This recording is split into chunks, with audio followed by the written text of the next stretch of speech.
It's me, Vicky Marie. Good morning, good afternoon, or good evening, wherever you are in this crazy world we're living in. Oh, and it really is a crazy world this morning, isn't it?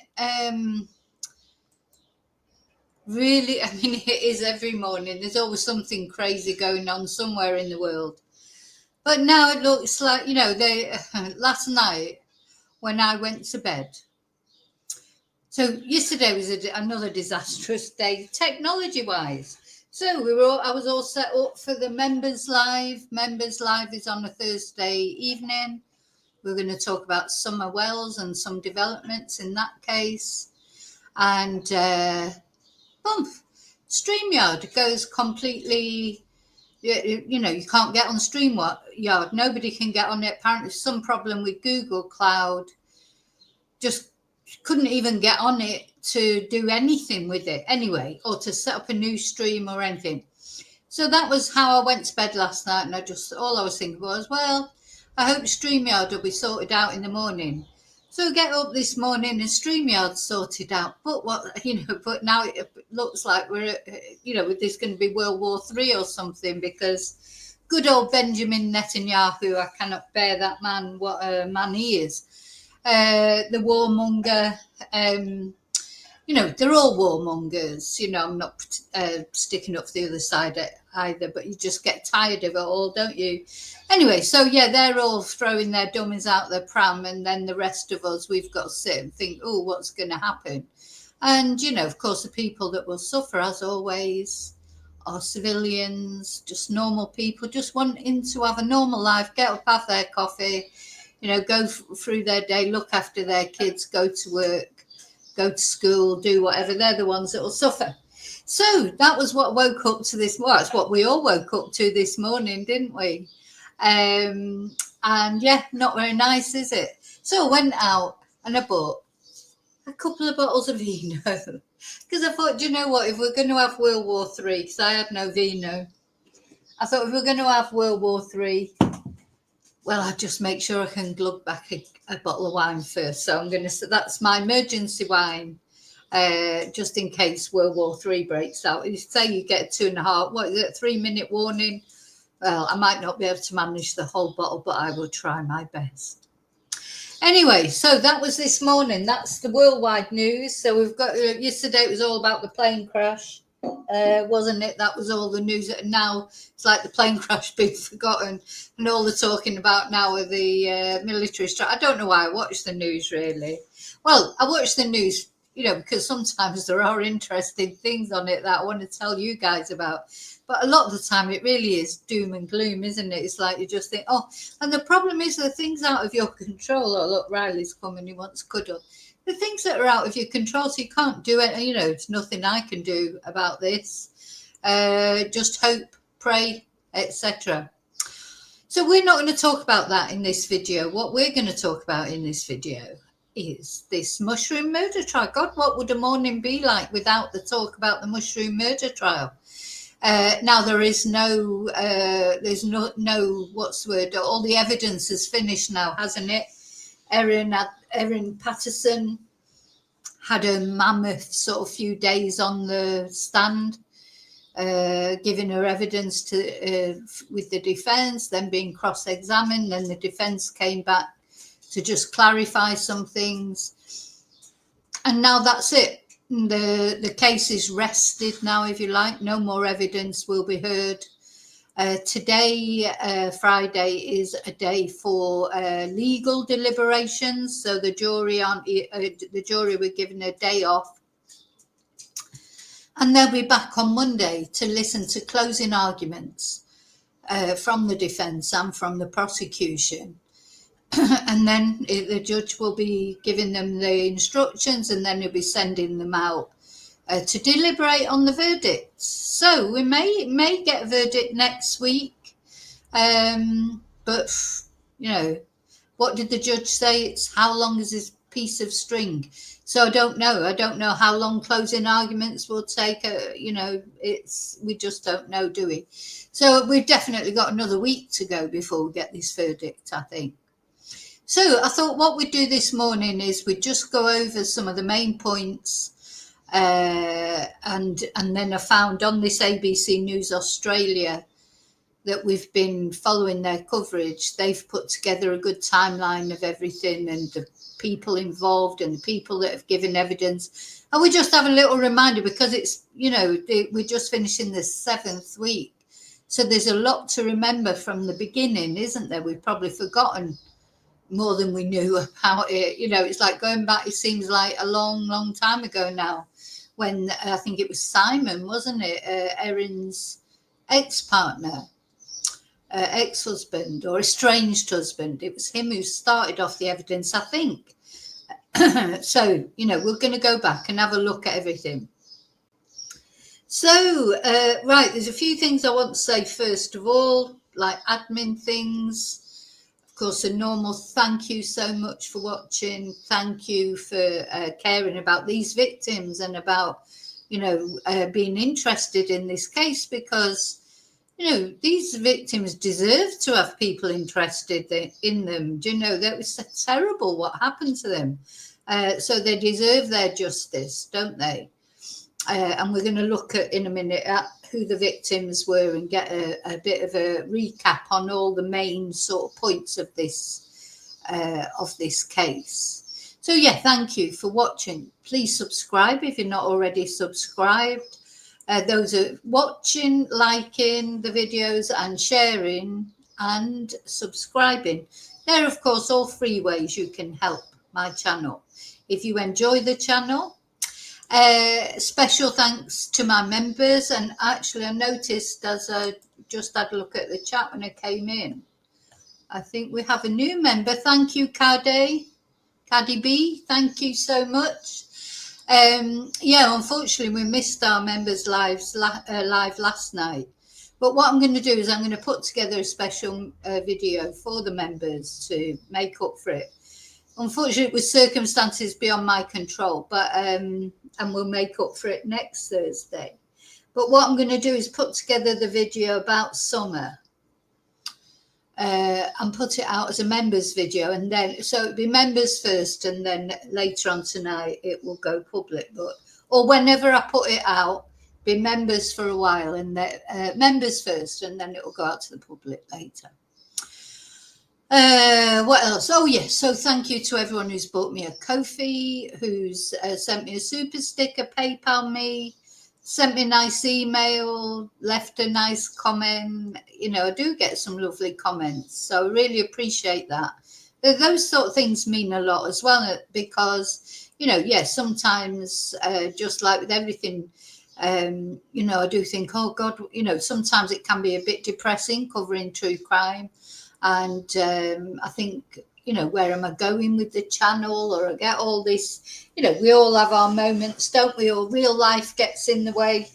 When I say real life, my real life, you get problems or things happen. And so it's always the nice comments, the emails, etc. People feeling appreciated, that always makes me carry on. So thank you for that. I also just wanted to say that, because it's something that I never say, and I don't really do enough promotion, but never mind. On my Ko-fi page, that is where you will find the merch. And when I say the merch, there's very little on there at the moment, because that was something I set up and I was going to add to it. And then, of course, you know what? That old enemy time always catches up with me. I've never got enough time to do what I want to do. But I'm going to add a lot more merch to that. And, you can, virtually I can put on anything on there. I can design anything on the place where I design, like mugs or... Anyway, if you have any suggestions, let me know. Send me an email. Let me know what you think people would like to buy on merch, if they'd like to buy anything. But I just want to say that somebody recently did buy something. I won't mention who they are because they might want to be private. And thank you for that. And it's reminded me that I don't promote the merch enough. But the merch is on my Ko-fi account. Okay, so I think that's more or less... Take the banners off. That's the thanks. What I wanted to say. Oh, I've got a list Oh yeah, I was going to tell you about the weather here. It is already here in Spain. If people don't know, I'm here in Spain. It is already 26 degrees. It's only 12 in the morning. It's very humid today. It's not sunny. It's very cloudy, which helps with the heat a little bit. But unfortunately, it's humid. The humidity is quite sort of it makes you tired, you know. So what else happened? Yeah, I've covered that. Oh yeah, I mean, I've had another technological nightmare with a phone where I've lost a number that I've had for about 20 years. And anyway, I'm going to try and get it back. So there's been a lot of SIM card. Oh, I felt like Erin In fact, look, this is my Erin Patterson look. This has been me today, looking over with my glasses. No, she does look a bit scary, doesn't she, when she looks over her glasses? I've been doing the Erin Patterson this morning, taking SIM cards out, moving them around, putting them in different phones. You name it, I've been doing it. I felt, but like, believe me, I don't want to do it. So there's always a reason why you have to do those things. Nobody thinks, oh, I think I'll have a mess around with my SIM cards this morning. Or, yeah, I think I'll, sort of freak my head out by seeing if I can get my phone sorted or get my WhatsApp sorted. This is what I've been trying to get sorted. Nobody does that without a reason, do they? Nobody wants to fiddle about with SIM cards and stuff. But Erin was doing it because, of course, she had a reason to do it, didn't she? Because she was trying to cover her tracks. Wasn't she? Or that's how it feels to me anyway. Okay, so did I say hello, lovely lurkers? Hello, replay crew. And now I'm coming into the chat to say hello to all of you that are brave enough to venture into the chat. Let's have a look. So, hi KDB, hi David, hi Bluebell, hi Angel. Oh, you're welcome.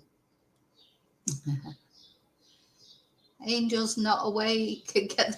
Listen, if it wasn't so early, I'd already be on this. I'm telling you. When I saw that on the news this morning, I just thought, oh, for God's sake. That's it. You just can't take anything too seriously. You've just got to live each moment like it's your last, because it may well be.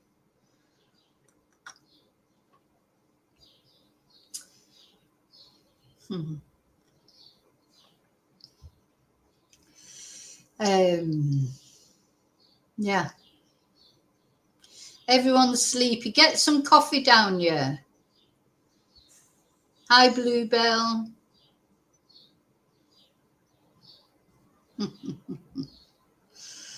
Yeah. I know. I feel your pain, Bluebell. Feel your pain. And, don't like to cast aspersions, but the reason I'm having problems with my SIM card is because somebody wanted to borrow my phone. And, don't even go there. No, I haven't done a factory reset. Do you know what, Angel? Maybe accidentally, like Stefan Stearns, maybe I just pressed the wrong button and I've done a factory reset. Maybe it was just accidental, though. Oh, could see me standing in court and they'd be saying, why did you have to this morning? What have I done? I've taken a SIM card out. I've put 2 SIM cards in one phone because I've got a phone that does a dual SIM card. Then I took one of them out to try because it didn't work for the number that I wanted it to work for. Then I put that back in. Then I took the other one out and then I put that one back in. So what would they make of that in a court? Oh my God, my SIM card's been in and out of that phone. They've all been, and nothing's worked. So I've got to contact my provider and see if I can get this number back. I've lost the number. So, it's been discontinued and I want it back.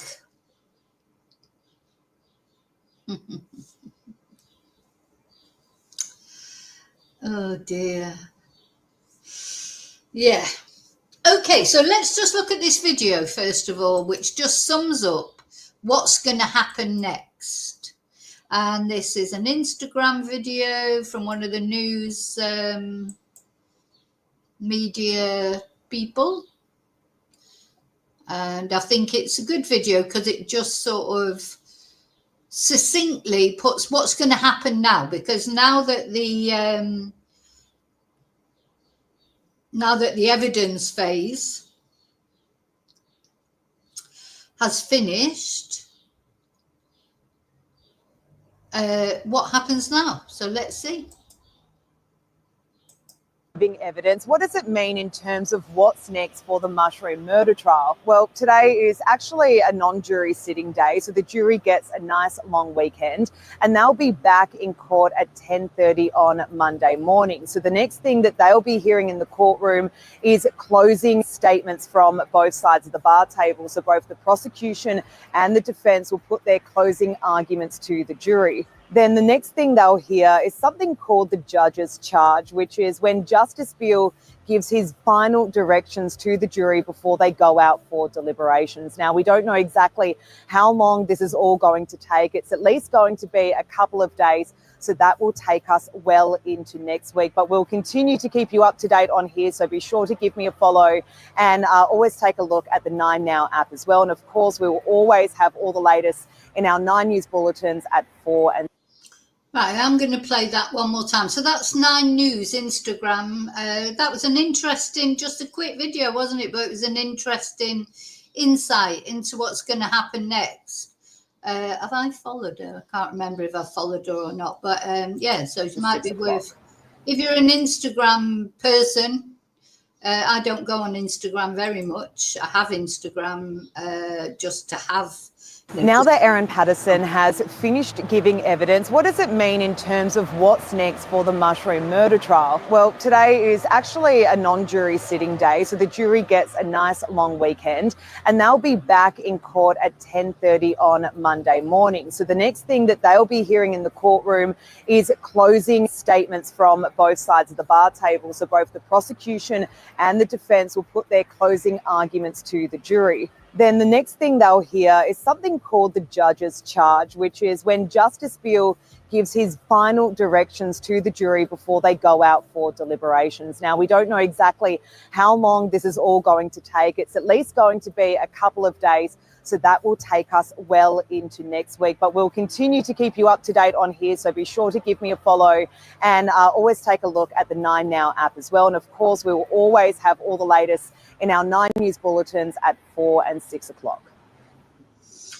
So that's what we can expect. Now that Erin Patterson has finished giving evidence, what does it mean in terms of what's next for the... That's what we can expect next. So I thought I'd take advantage, if you like, of this sort of lull in the proceedings for us to just look back over sort of what we know so far. Now, actually, while I just think about it, I did a poll, didn't I? I did a poll on my channel. Let's see what the results are so far. I haven't checked it. I did a poll. Is Erin guilty? Oh, I can't find it now. Thought I did do one, didn't I? Am I on the wrong...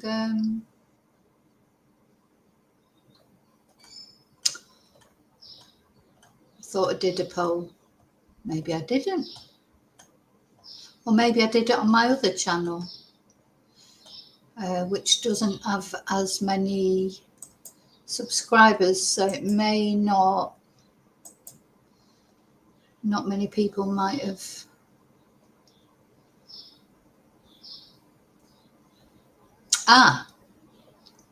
Yeah, put it on the wrong channel for a start. It had 23 votes all the same, and the result is oh no, it was on my channel anyway. 78% of the people that participated in the poll think that Erin will be found guilty or is guilty. There's nobody thinks she's not guilty. 0, nil point for not guilty. And not sure, 22%. So it looks like we've got the majority for yes, she's guilty. 22% not sure, and yeah. So and nobody saying she's not guilty. That's interesting. Not one person saying not guilty. It's either sort of round about 78-80% guilty, and then 22% not sure. Now, I did put one on X as well, but I haven't got that many followers on X, really. I don't even know how many followers I've got on X, but let's see if I can find what came up there.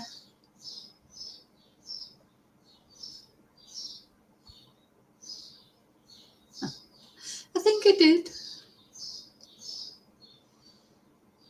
Yeah. Just very similar. 16 votes. 87, but a bit higher percentage, 87.5% guilty. No, nobody. So nobody's saying no, she's not guilty. So that's a bit worrying for Erin as it comes up to the jury deciding. I'm not sure, 12%. So it seems like everybody's either thinking she's guilty or they don't know. Nobody's saying not guilty. Or on my polls, of course. Not that the juries are on my polls, but just interesting, isn't it? Interesting that nobody's saying not guilty, because normally you get at least one person who doesn't think someone's guilty, even in these controversial cases. So, but nobody has so far said,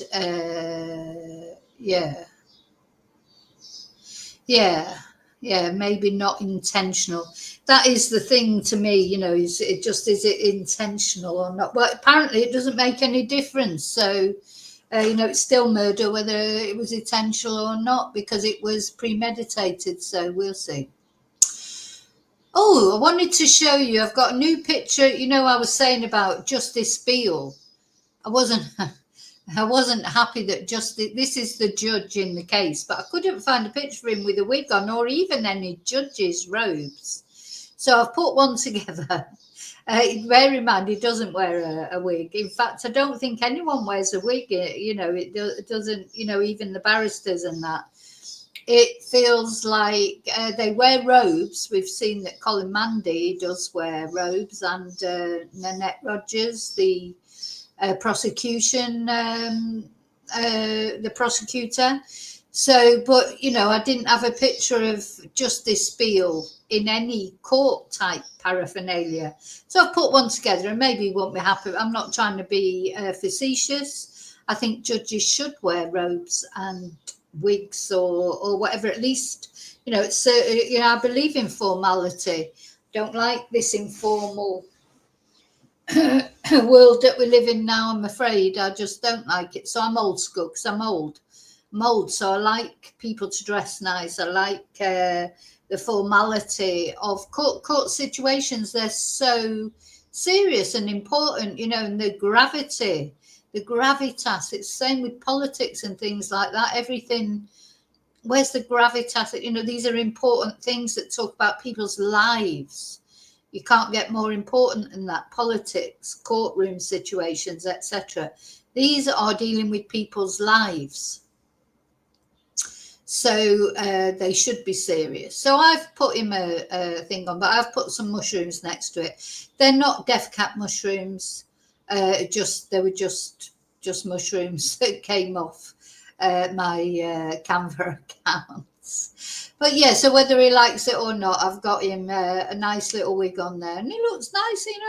They look more serious, don't they?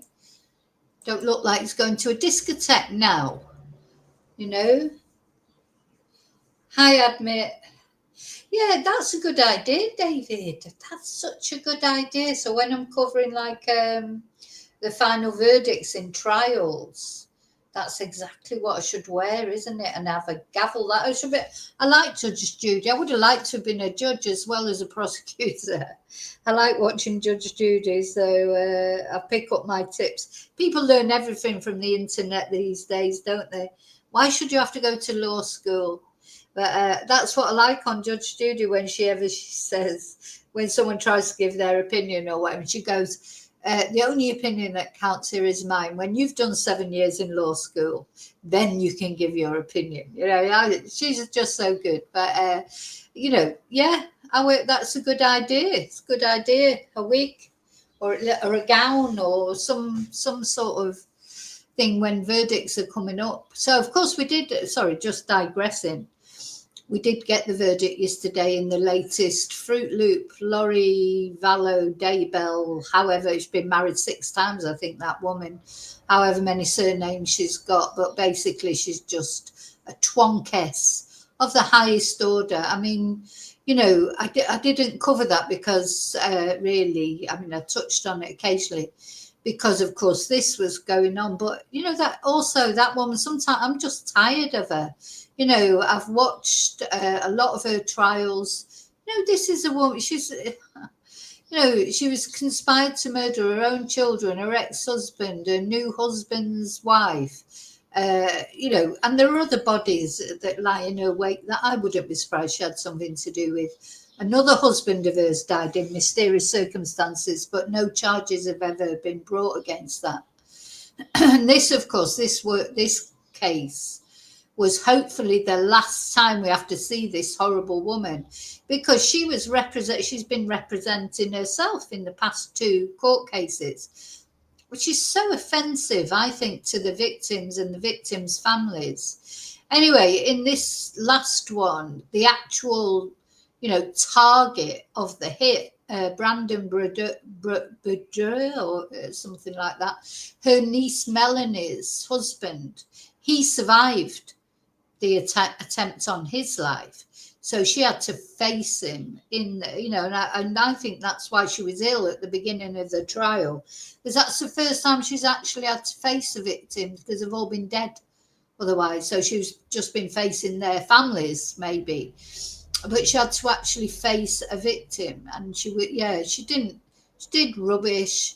She didn't present any defence, and the reason she didn't present any defence is because there wasn't any defence. Her only defence seemed to be that Brandon maybe had tried to do it to himself just for attention or something, and she kept trying to bring up the fact that she thought that Brandon was gay, but you know, as if that mattered, because it had no relevance whatsoever whether he is or he isn't. You know, it's not relevant to whether you conspired to murder someone, is it? But what is it? Oh yeah, conspired to murder him. Go, it's okay because he's gay. You know, it was the most ludicrous defence. She also had a lot of spats with the judge, who I think is gay as well, or I mean, may be wrong, but I think that's why her charms didn't work on him as well, because she kept trying to charm him and he was left completely. And she says if somebody's not bowled over by her, she says it's discrimination and bias. But basically what it is she's talking a load of rubbish.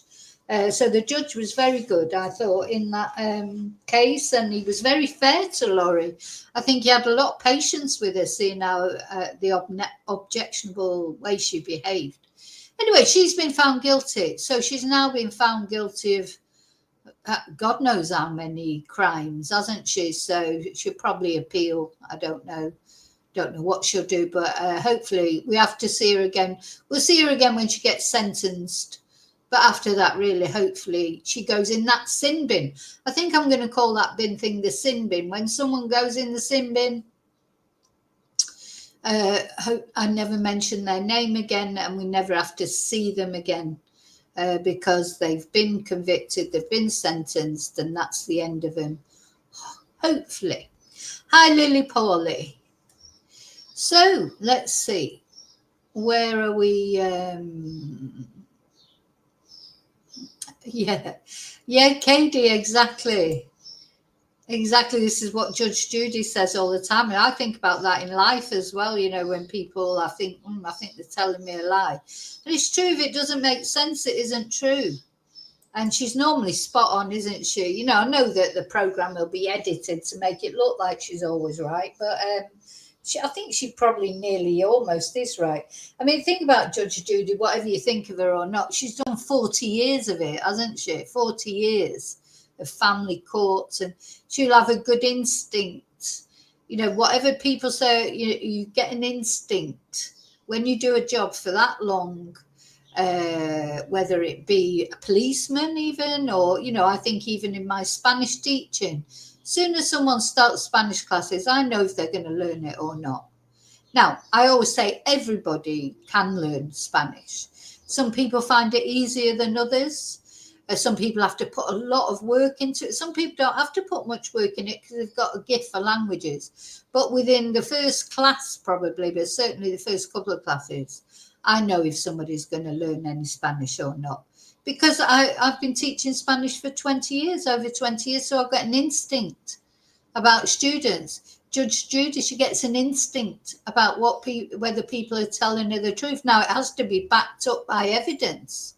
Of course it does. But you can't take away from that instinct that someone who's been doing that for 40 years has, like in police terms, call it a hunch, don't they? Or they had a hunch. Well, that's just an instinct. And we get it all the time in normal life, but a lot of the time we don't choose to listen to our instincts, do we? You know, we sort of talk ourselves, go, no, they wouldn't do that. No, you know, we do that all the time, but we should listen more to our instincts because, you know, that is our sixth sense. You know, we've got our sense, you know, what we see, what we hear, what we feel, etc. But we also have got this extra sense. I think we've all felt it probably sometimes. Some people hone it, you know, and really sort of, you know, and that's basically what an empath is, isn't it? They hone into, they can feel so many emotions from people and what they, you know, someone could literally, I think somebody can say something to me, to my face, and in my head I'm thinking, you don't mean that, you mean this. It's just almost as if I just know. And, you know, but I always doubt myself. But what I've come to learn as I've got older, not to doubt myself.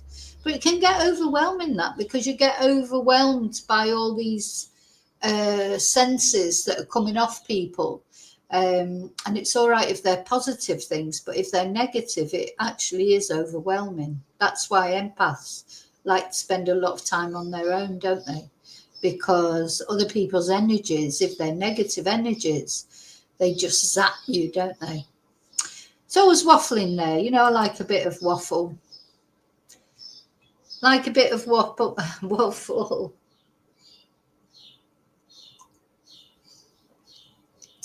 Hi, Lieza. Oh, I'm sure the siren will come out at some point today. Oh, I admit, Friday the 13th. Oh, yeah, a bit more waffle.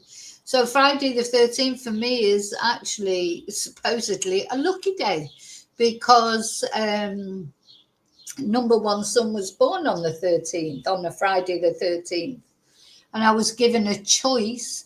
You know, when that Meghan Markle video that came out made me laugh because she was well overdue, wasn't she? I was at least 2 weeks overdue. I was like a zeppelin. I couldn't even walk. And I got booked in for an induction. And they said to me, well, it's either Friday, but it's Friday the 13th, or you have to wait till Monday. And I just said, just do it. Just do it. I don't care that it's Friday the 13th. So, yeah, 13 supposedly is a look, because it all went fine, you know, it went without a problem. So, yeah. And, you know, in Spain, anyway, I'm in Spain, and in Spain, it's Tuesday the 13th that is unlucky, not Friday the 13th. So, technically, if you're in Spain, Friday the 13th is nothing. Yeah. There you go, Bluebell's dad was born on Friday the 13th. Okay, so it just feel more relaxed today because it's not all that, because all that evidence we've gone through day in, day out, it's been really intense since Erin took the stand, hasn't it? So before that, you know, we had these short days or like a change around of different experts and everything talking. Then once Erin took the stand, it did get really intense, and it was full on long days. I mean, that must have been difficult for Erin, really. I mean, if you were being grilled like that when it came to the cross-examination over all that length of time, hours and hours and hours, you would find that difficult, wouldn't you? But Erin was very calm and composed, wasn't she? Funny that, really. Let's have a look at Erin.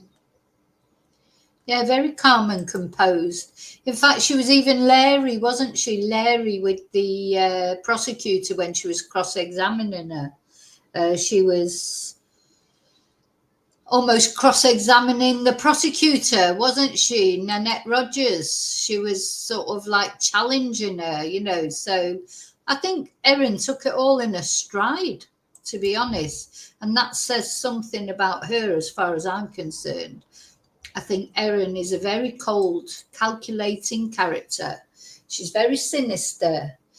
She puts on a front that, of one thing, and inside she's something completely different. She's got an elevated self-esteem. She said she's got maybe her body self-esteem is not very good. That's what she said, wasn't it? She was trying to make everyone feel sorry for her by saying she'd had this low body image, esteem, etc., and bulimia, and this, that, and the other, which is very sad and very serious things that people do suffer from. But I do also think Erin, she thinks herself superior in other ways. She feels she's got a low body image, body esteem, but I think mentally she thinks she's far superior to everybody, even the prosecutor.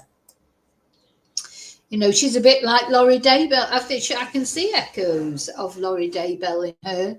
Next thing we know, I'm surprised she didn't try herself. Maybe can't do that in Australia. Maybe when it comes to an appeal, Erin will decide to sack the defence and decide she's going to do it because, over the trials that I've watched on true crime, for years, the ones that end up defending themselves are the biggest psychos, in my opinion. You've got people like Rodney Alcala, you've got Ted Bundy. These are people who have defended themselves at trial, and that's what Laurie Daybell chose to do because she's a full out and out, full-blown psycho. I would never be surprised to see Erin defending herself because I think she's got very high opinion of herself. Okay. Right, so we are getting into this now, I promise. Where are we? Not that one. Where's it gone?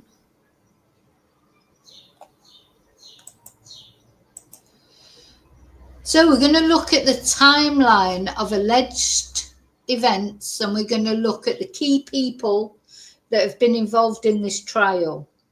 And I'm going to read from this ABC News article, but also I'm going to interject with things that I remember, and please you interject with anything you remember that you think is relevant. So it's like a little bit of, what's the word I'm looking for? We'll have a little bit of an open panel about it. Any questions you want to put up, anything you want clarifying, I'll keep trying to remember to come to the chat and see what people are asking. And and even if you want to come onto screen, you can. I keep forgetting to offer this, but anybody who wants to actually come and say something on my channel, you can come up and say something. You'll soon get cut off if you're being horrible. I mean, don't mean anything horrible. Anything that you want to say, to interject about this case. You don't have to show your face. You can do it without a camera, without a picture. You can just do it. You can put an anonymous name on there. But if you did want to come and actually say something, we do that. So feel free. In fact, I wonder if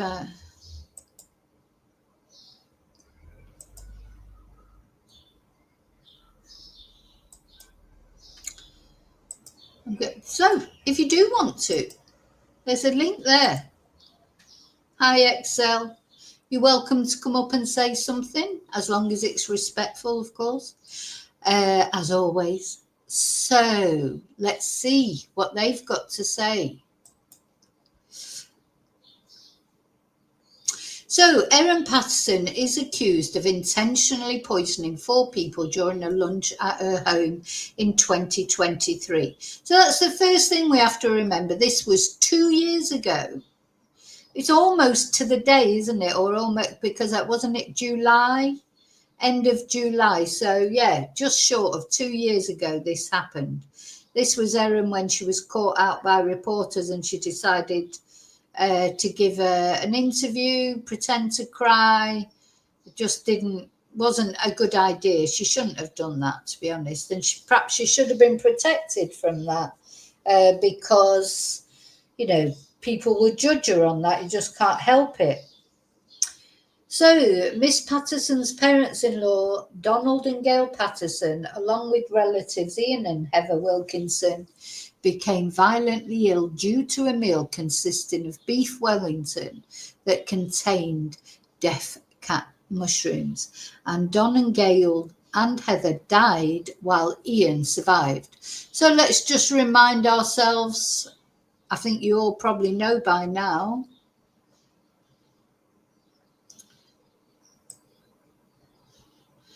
I think you all probably, know what they look like by now. We've been constantly looking at these victims. There's Don on the left, Gail, his wife, Heather, her sister, and Ian, the only survivor he's given evidence at this case. And Erin, supposedly, of course, made this lovely, well, not this, but this is not the beef Wellington she made. This is just an example of a beef Wellington. But she made individual beef Wellingtons, didn't she? Not just one big one to slice off, but individual small beef Wellingtons, one for each of her guests and herself, which apparently she served on 4 grey plates for the guests and a different colour and size plate for hers, individual beef Wellingtons. And inside those beef Wellingtons, this is a definite, were deaf cat mushrooms, which are a highly toxic mushroom found in Australia a couple of times a year in certain parts of the country, and where there are oak trees, normally nearby oak trees. And it's been proven really beyond a doubt that there were deaf cat mushrooms in that beef Wellington, which Erin said were dehydrated mushrooms that she bought from an Asian grocer that she couldn't remember where it was, what its name was, even what area it was in. Sent the sort of health services department off on a wild goose chase, looking to where these deaf cat mushrooms might have been bought, but nobody else was ill. There can't have been any others sold by that Asian supermarket if it ever did exist, because nobody else was ill. So, that was the end of that. That really, to me, just proves that it didn't come from the Asian grocers, because just one packet with a few deaf cat mushrooms in it? Nobody else, no other packet contaminated? Anyway, there were traces of deaf cat mushroom in this dehydrator, which actually Erin had thrown away, had taken to the dump. And she blamed Simon for that. Her ex-husband, Simon, let's have a look at him.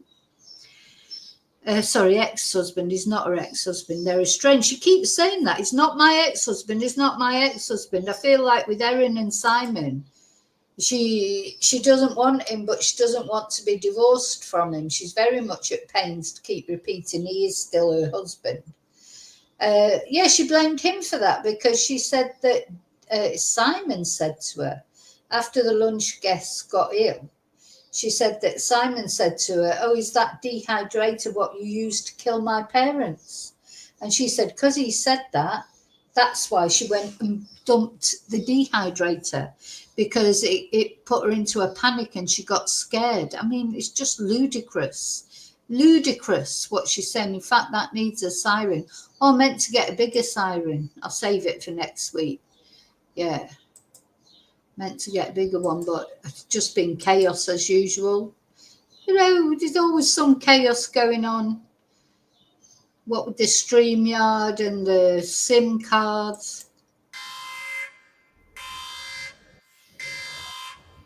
So I think this was a big lie she told, that Simon had actually said to her, is that the dehydrator you used to kill my parents? Now, she insists he did say that, but Simon says, no, he didn't say that. Who do we believe? Who do we believe? The serial liar, Erin Patterson, who's lied about having cancer, lied about having MRI scans, lied about biopsies, lied about liposuction, lied about gastric bands, lied about everything. Who do we believe, I wonder? Let me just think about that for a minute. That's it. That's the trouble when you tell lie after lie. It's hard to believe anything you say. I really feel now that if Erin did tell the truth about something, I don't know if I'd be able to believe her. You know, how do you believe someone who tells that many lies? I don't know the difference between truth and lies. So, you know, it's just ridiculous, isn't it?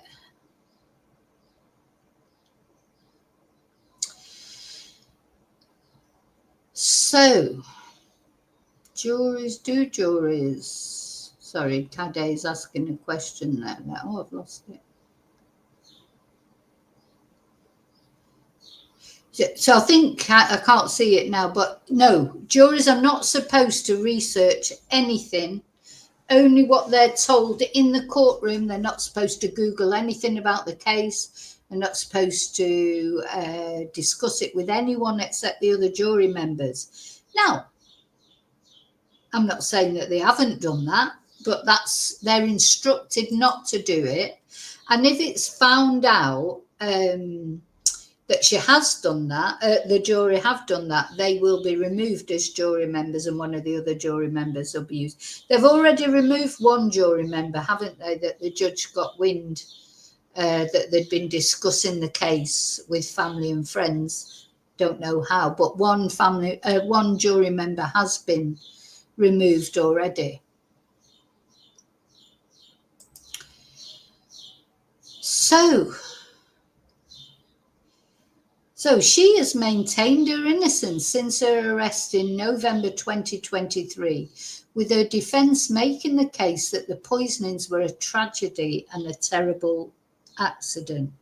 Now, the problem the defence is, you know, they've got no defence apart from her. They called no other witnesses, and they very hardly cross-examined the witnesses that the prosecution brought. You know, they didn't quiz the witnesses very hard, and they have brought no other defence witnesses. I mean, it's pretty bad, isn't it, when your only defence witness is Erin, who's a confirmed liar, an admitted liar, because although she's saying now it was a tragedy and a terrible accident, you know, the other things that she told that were down and out lies, where she first said to the police that about the dehydrator. She didn't have a dehydrator, but she did. She also said that she'd never gone foraging for mushrooms, and now it turns out she knows loads about mushrooms.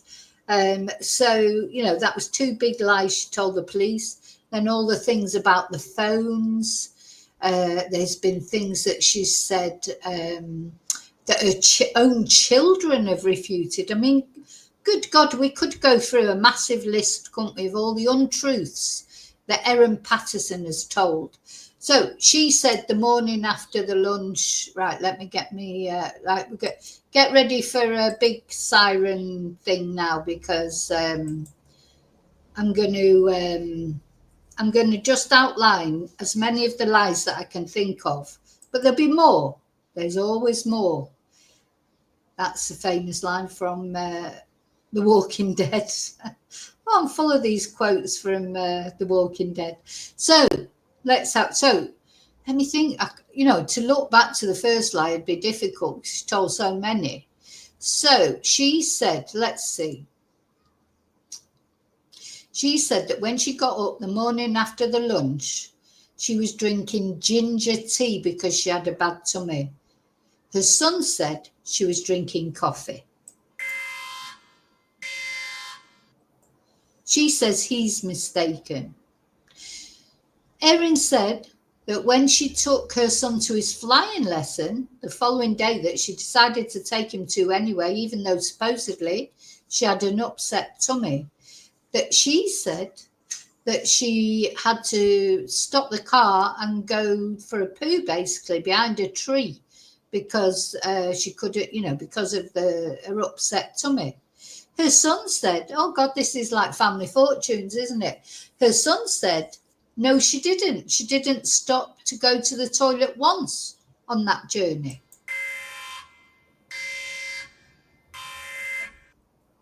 Now, she did stop once on that journey where she went in the restroom, didn't she, at the services? She was in there 9 seconds. Right, where are we going from here? So then she said, what was the next thing she said? Or maybe these will probably be out of order. When she was at the hospital, after she found out her relatives or her husband's relatives were ill, and she went to the hospital, she stayed 5 minutes the first time, despite having been told that her relatives were desperately ill and she might get that ill and she might even need a liver transplant. Then the doctor was so concerned about her, he tried to call her a couple of times. She signed a discharge paper to say she was discharging herself.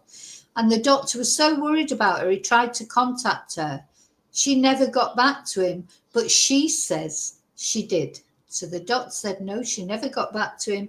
Erin said, yes, she tried a couple of times to get back to him. So the doctor's wrong as well.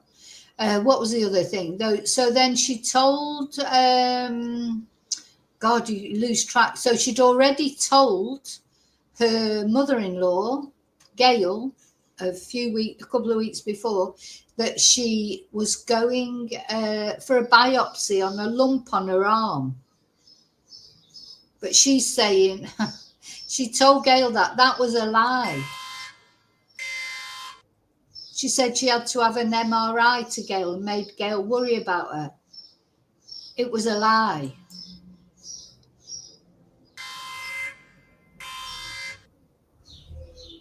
So then at the lunch, she told them she had ovarian cancer. So I don't know what that's got to do with your arm. I mean, if you've got ovarian cancer, do you get lumps on your arm? Maybe you do. I don't know. Luckily, I hope I never have to find out. So she told the guest she had ovarian cancer, according to the survivor. But Erin said, no, she didn't say that. She didn't say that. She just said possibly she had it. But Ian was adamant. She said she definitely had it. So she said to the jury that the reason she said that she had ovarian cancer was because she was going for a gastric bypass. And she was too embarrassed to say she was having a gastric bypass, so she said she had cancer instead. Then it turned out she had never made an appointment for gastric bypass. So she said, oh, it might have been liposuction. Then it turns out that the clinic where she said she'd had that appointment don't any longer do any of those kind of procedures, have never done gastric bypass, used to do liposuction. Anyway, in the end, she cancelled those appointments. She says she never went for those appointments. And these appointments were supposedly the reason she had lied about having cancer. Too embarrassed to say, I've got cancer, I'm going for a gastric bypass. So I know what I'll do. I'll say I've got ovarian cancer instead. I haven't even got through them all, but that's enough for now. All the Pinocchios coming out.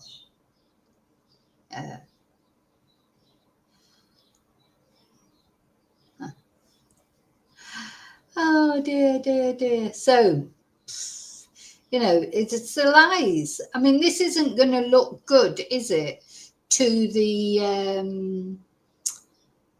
it's not going to look good to the jury, is it? If you were on the jury, even if you might start off feeling a little sympathy towards Erin, how many more lies can you get found out on before people start to think, hi, Miss Lee. How many lies? How many lies before you just zone out and even stop listening? God, I'd like to be a fly on the wall with that jury, to be honest, but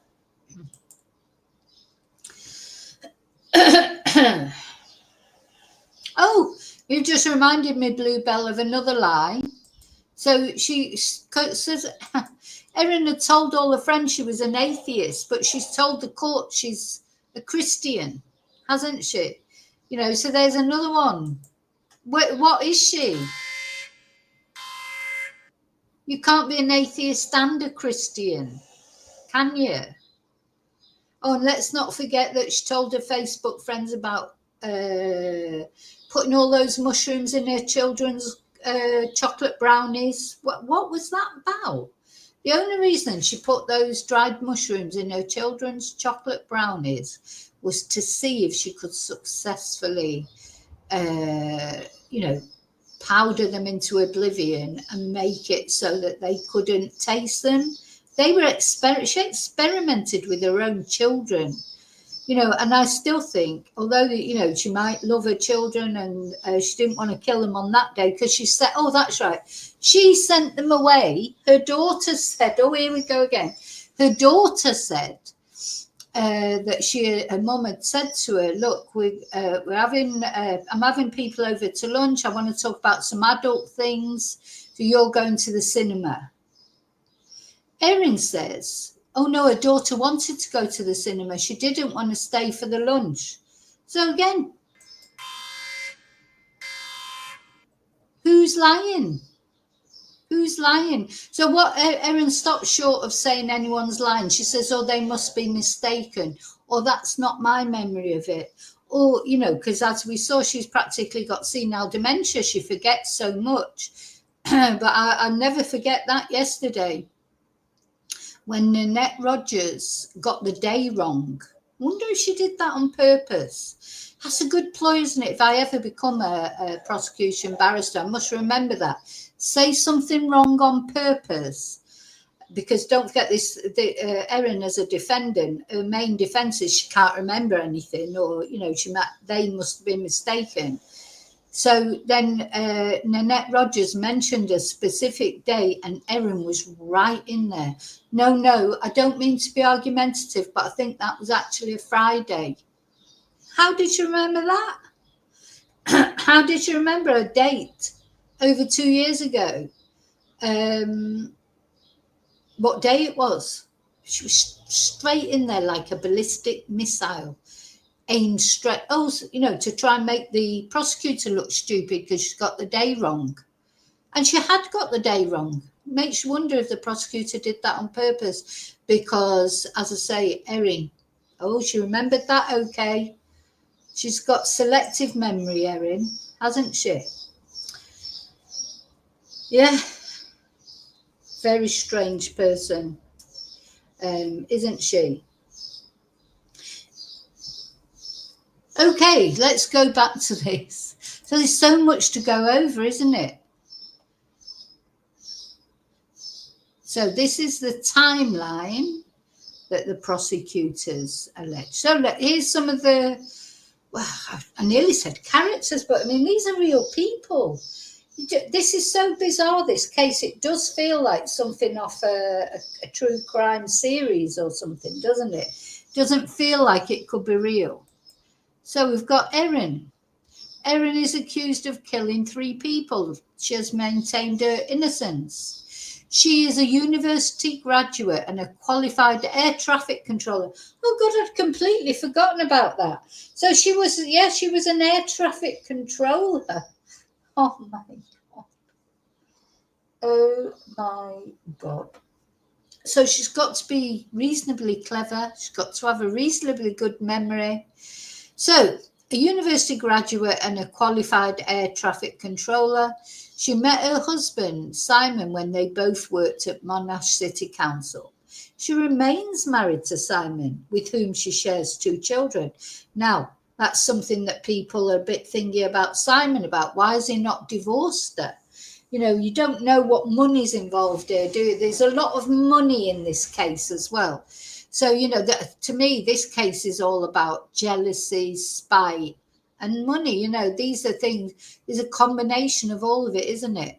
You know, Erin inherited a lot of money and she was generous with it, apparently. But I honestly think I've met people like this, they're generous. And then they try and take it all back off you. And not only that, they get, if they don't think you're being grateful enough, it's like, I've lent you that money. You should be eternally grateful and in my service forever. You know, that's how I think Erin is. I think part of this is she just felt that as the distance grew between her and the family, she likes being queen bee. She didn't like it when she stopped getting invited to things. You know, how dare they not invite me? You know, I'm the queen bee in this family. That's how I think she thinks of it. So her estranged husband described her as very intelligent and quite witty. And he says she was an atheist before she met him and has struggled with depression and self-esteem issues over the years. Now that's very sad. Depression and self-esteem issues, but she's not the only one. I don't mean to be horrible, but many people suffer with depression and self-esteem issues. They don't go off poisoning their relatives, do they? Yeah, you know, she's met, I'm sure she has had depression and self-esteem issues, but then I think on the other hand, I think she thinks she's superior. So she told the court she'd struggled with binge eating during her life. Now, food is a big part of this case, isn't it? It's like Erin has got quite an obsession with food, I think. And, you know, that may have come from her childhood, that, you know, and being obsessed with food. I thought it was quite key when she said that her parents would make beef Wellington on special occasions. She obviously relates beef Wellington with big events, because this is something, you know, she learned when she was a child. Do you know, it's like, you know, you don't, if you remember that, oh, you know, when I was a kid, if it was a birthday or if it was a special celebration, my mum would make beef Wellington. You remember the meals your parents made, don't you? I mean, I do. I mean, we had like a very sort of typical, I think my parents were so typical of their generation. We had the same thing, like, so Mondays we would have, Mondays, well, I'll always remember Mondays were shepherd's pie, always, without doubt, you know, and that, you know, when I never, well, I won't say never, but I rarely eat shepherd's pie. Now, not that I don't like it, it's just the faff making it. But I can't remember particularly what Tuesdays were, but Tuesdays might have been lamb chops, and Wednesday would have been, they were all meat, veg and gravies. My dad didn't like foreign food. Every now and again, my mum would break out and make a spaghetti bolognese or a Hungarian goulash, which was more or less just stew, really. And he would eat that, my dad. Fridays were fish, of course, fish and chips on a Friday, because you were supposed to eat fish on a Friday. What would we have on Saturday? I don't think we had a specific meal on a Saturday, and Sunday would be a roast dinner. So, you know, our meals were very, but if I was to think of something that my mum would make for a special occasion, that would be like her spaghetti bolognese. Honestly, it is the best spaghetti bolognese that I've ever eaten. You know, she wasn't, would never thought my mum was a good cook, but she was better at those kind of things. You know, I always felt like her mashed potato was always lumpy and stuff like that. But she, you know, and the veg, of course, as was at the time, it was boiled within an inch of his life, so it was just like mush. But I think you do remember these things. If you think about meals that maybe as a child you would have that resonate. And I think beef Wellington, there's something about this beef Wellington. There's a reason why she chose beef Wellington. Obviously, she wanted to put the mushrooms in there, but she mentioned about it when she was a child. The court has heard that Erin has been financially stable for many years and was the beneficiary of an inheritance from her grandmother in 2006. And in 2019, Erin began making connections with other people online via a Kelly Lane true crime Facebook group. And during the COVID-19 lockdowns, Erin said she became interested in foraging and began picking and eating wild mushrooms. So that's what she finally admitted to. But again, we've got to remember that from the beginning, Erin said she never foraged. She never foraged.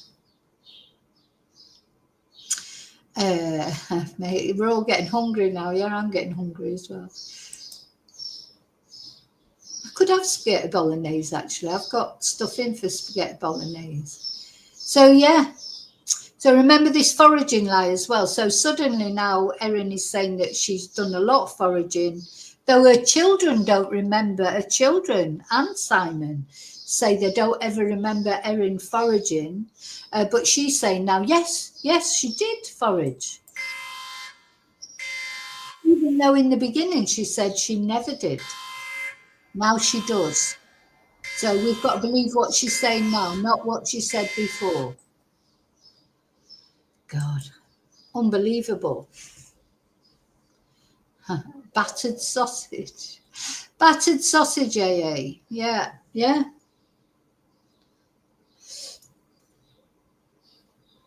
Are you giving me ideas now for lunch? So, gosh, where are we now? So that's Erin. Let's have a look at Simon. Simon is the estranged husband of Erin, from whom he's been separated since 2015. So they've been separated for 10 years. It's a long time, but they're still not divorced. How odd. His parents, Donald and Gail, and aunt and uncle Heather and Ian, attended the lunch. And Simon says his relationship with Erin was mainly characterised by her leaving him multiple times.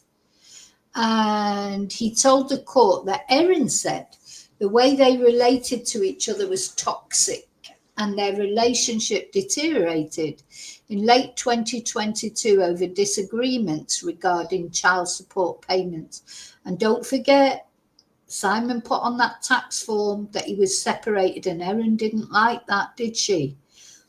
On his tax form, he wrote he was separated instead of saying married, and Erin really threw her dummy out the pram over that. I think this is all relevant. It seems petty, but if you bear in mind they're still married after 10 years. Why hasn't he divorced her and why hasn't she divorced him? And I'll tell you why I think he says she left him multiple times. I think Erin would do that for attention. You know, she left him and then went back with him, left him, went back with him. She probably loved all the attention. And then maybe he'd stopped asking her to go back with him so much, because it seemed like it was her who wanted to finish the relationship, not him. Maybe he'd stopped asking her to go back over and over again. Maybe, you know, she felt that maybe he had somebody else. I mean, that hasn't been brought up. It wasn't asked. You know, I mean, and he's welcome to have somebody else. I've been split off 10 years, for God's sake. But makes you wonder, isn't it, what was different? Or is it as Erin was getting older, she felt more insecure? Maybe she was menopausal. She probably is, or perimenopausal. And although that doesn't make you murder someone, does it? Or it shouldn't. But it does affect people's frame of mind, of course. Okay, so Gail, poor Gail, Simon's mum. She married Simon's dad in 1973 and they had 4 children together. They settled in Corranborough in 1984 and lived there till their deaths in August 2023. Gail had suffered from encephalitis, inflammation of the brain, a few years prior to her death. So is that why she was ill? Remember when they said that during COVID, was it?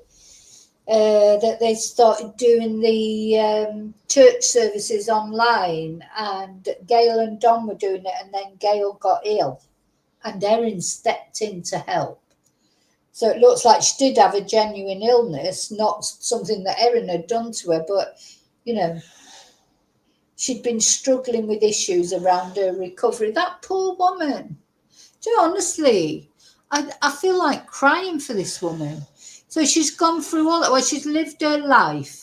She's getting to the golden years in her life, the twilight of her life, where she should be relaxing, enjoying her grandchildren, you know, just relaxing. Then she gets these illnesses. And then she's murdered, allegedly, by Erin Patterson. This poor woman. You know, that she was so vulnerable, wasn't she? What a hateful woman Erin is. She really is. I'm sorry, I don't even want to hold back about her. I think, you know, even if Erin is found not guilty on the grounds of maybe they haven't got enough proof or whatever, I don't think Erin will ever be innocent in the eyes of the public. I just don't think she will, and for good reason. Not for no reason. But yeah, just so sad. This poor woman. My heart breaks for Gail, especially. Well, all of them. Oh, I missed out Donald. So her husband, Don, so he was the one. So the court has heard that of all her guests at the lunch in question, he was the one that she was closest to, sharing a love of science, knowledge and books. And Don was a high school teacher before retiring in the early 2000s. And Donald died at 11:30 p.m. on August the 5th from multiple organ failure secondary to altered liver function due to clinically diagnosed amanita mushroom poison. So he didn't die until the 5th of August. Does it say when Gail died? No. Oh, yeah. She died the day before at 5:55 p.m. Gosh. That sort of stopped me up. My son was born at that time at 5:55. Not on August the 4th, but exactly at 5:55. With multiple organ failure resulting from altered liver function due to clinically diagnosed amanita mushroom poisoning. So, Gail died first, Donald died the day after. Ian is the survivor, of course. The only survivor except for Erin, of course. And he described when he gave his evidence on May the 6th how excited he and his wife had been to receive the lunch invite, how they believed it would improve their relationship with Erin. And he described details of the court to the lunch, including her reluctance to have her guests look at her pantry and the different plates that guests were served on. But Erin said that's not true. So going back to this now, get my siren on. Remember, Erin disputed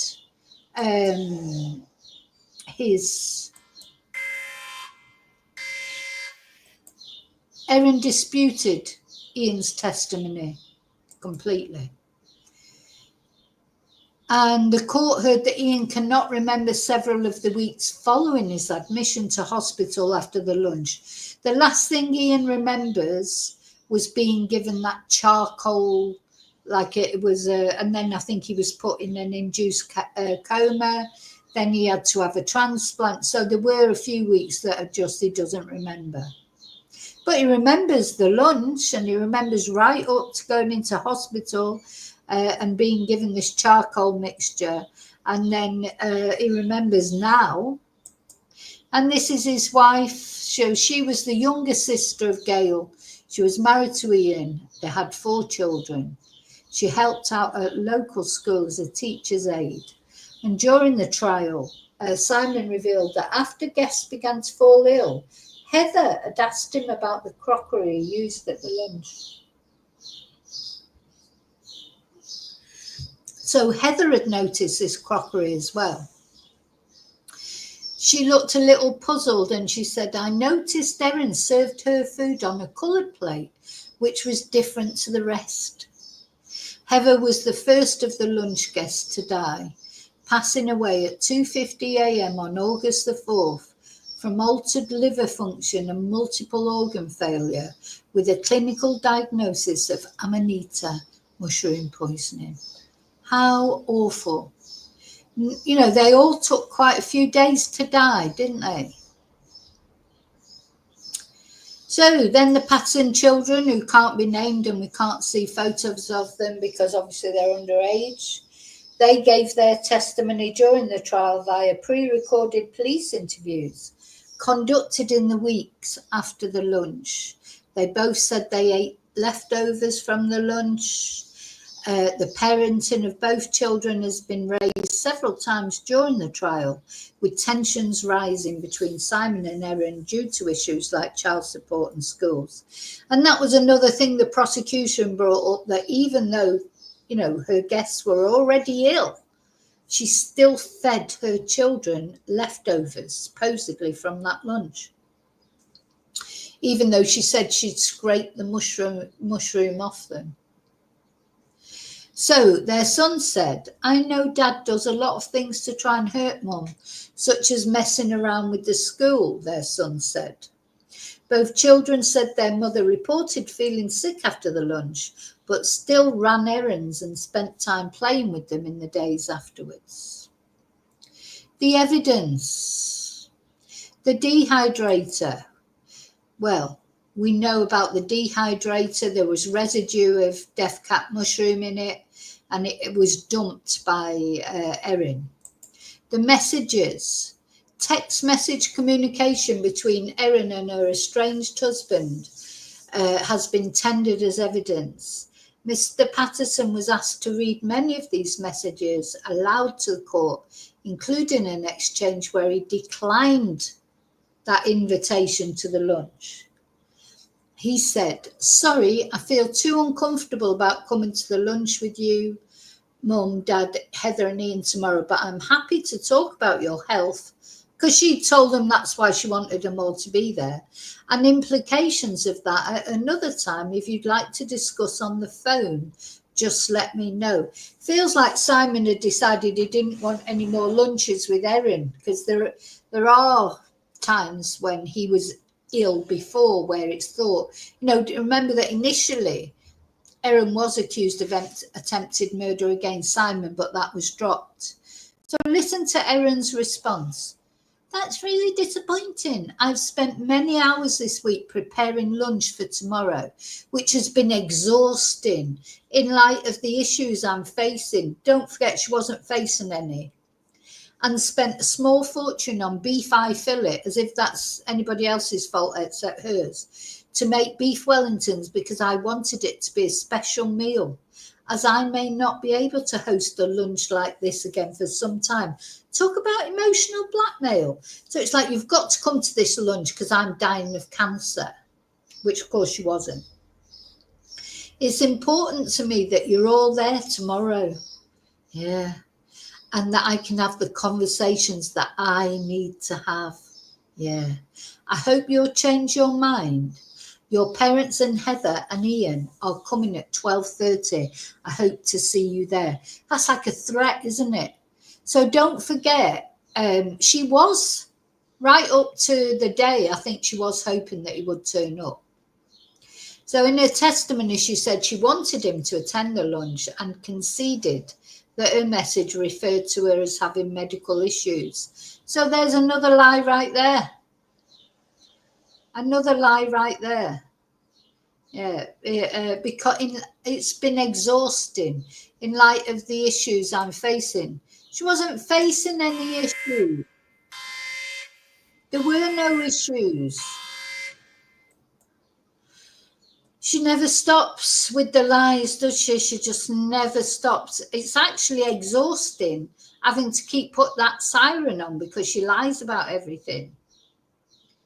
So then further messages on Signal regarding childcare arrangements, financial matters and logistics around live streaming from the local church were a focus for much of the few days of the trial. And messages from Erin's private Facebook group chat have also been shown to the court. And in those messages, Erin expressed her frustration with the Patterson family. Yeah, remember she swore about them. She said she was, this effing family, blah, de, blah, de, blah. And also it was her Facebook group that's a true crime group. Erin was known as the super sleuth in this true crime group. She vented a lot about Simon and about the family. She talked about her dehydrator. She told them she'd been putting mushrooms in everything. The mushrooms. Oh my God. So the mushrooms, of course, were the death cap mushrooms, though she said she used mushrooms from Woolworths and an Asian grocer. And, it's in dispute. It's not disputed that it was death cap mushrooms that caused these poor people's death. So apparently this mushroom, the death cap mushroom, is estimated to be responsible for 9 out of every 10 poisoning deaths. Just one mushroom can kill an adult, but they are said to taste pleasant and look similar to edible mushrooms. Well, we can see they do look similar. So it can be hard for someone to eat them, who's eaten one, to even know they've been poisoned. And remember Funky Tom May, he gave evidence to say that they vary in colour and that a distinctive ring that grows on the stem can sometimes fall off older mushrooms. So they haven't always got that extra ring. Now, I want to show you a picture of Funky Tom now. We've got a picture of him, haven't we, that we look at every now and again. There he is, Funky Tom or Funky Tom. He was our mushroom expert.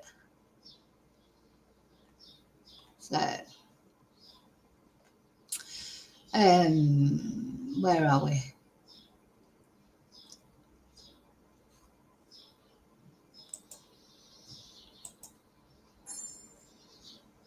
So let's go back. Where am I? Where am I?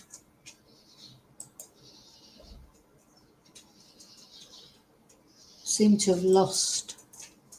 I've lost the. There it is. Let's put these other two down. I'm just going to put some windows down.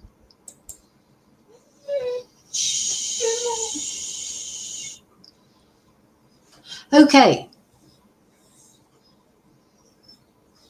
So samples taken from both Don and Ian were found to contain death cap toxins, but samples taken from Heather and Gail did not. So that was interesting that came up. But it was thought that, it's thought that it could have passed through their bodies already. It's strange, isn't it, that samples from Don and Ian contain the death cap toxins, but the samples from Heather and Gail didn't. And yet they died first, I think, did they? Well, Ian hasn't died. Ian survived. And I think Heather and Gail died before Don.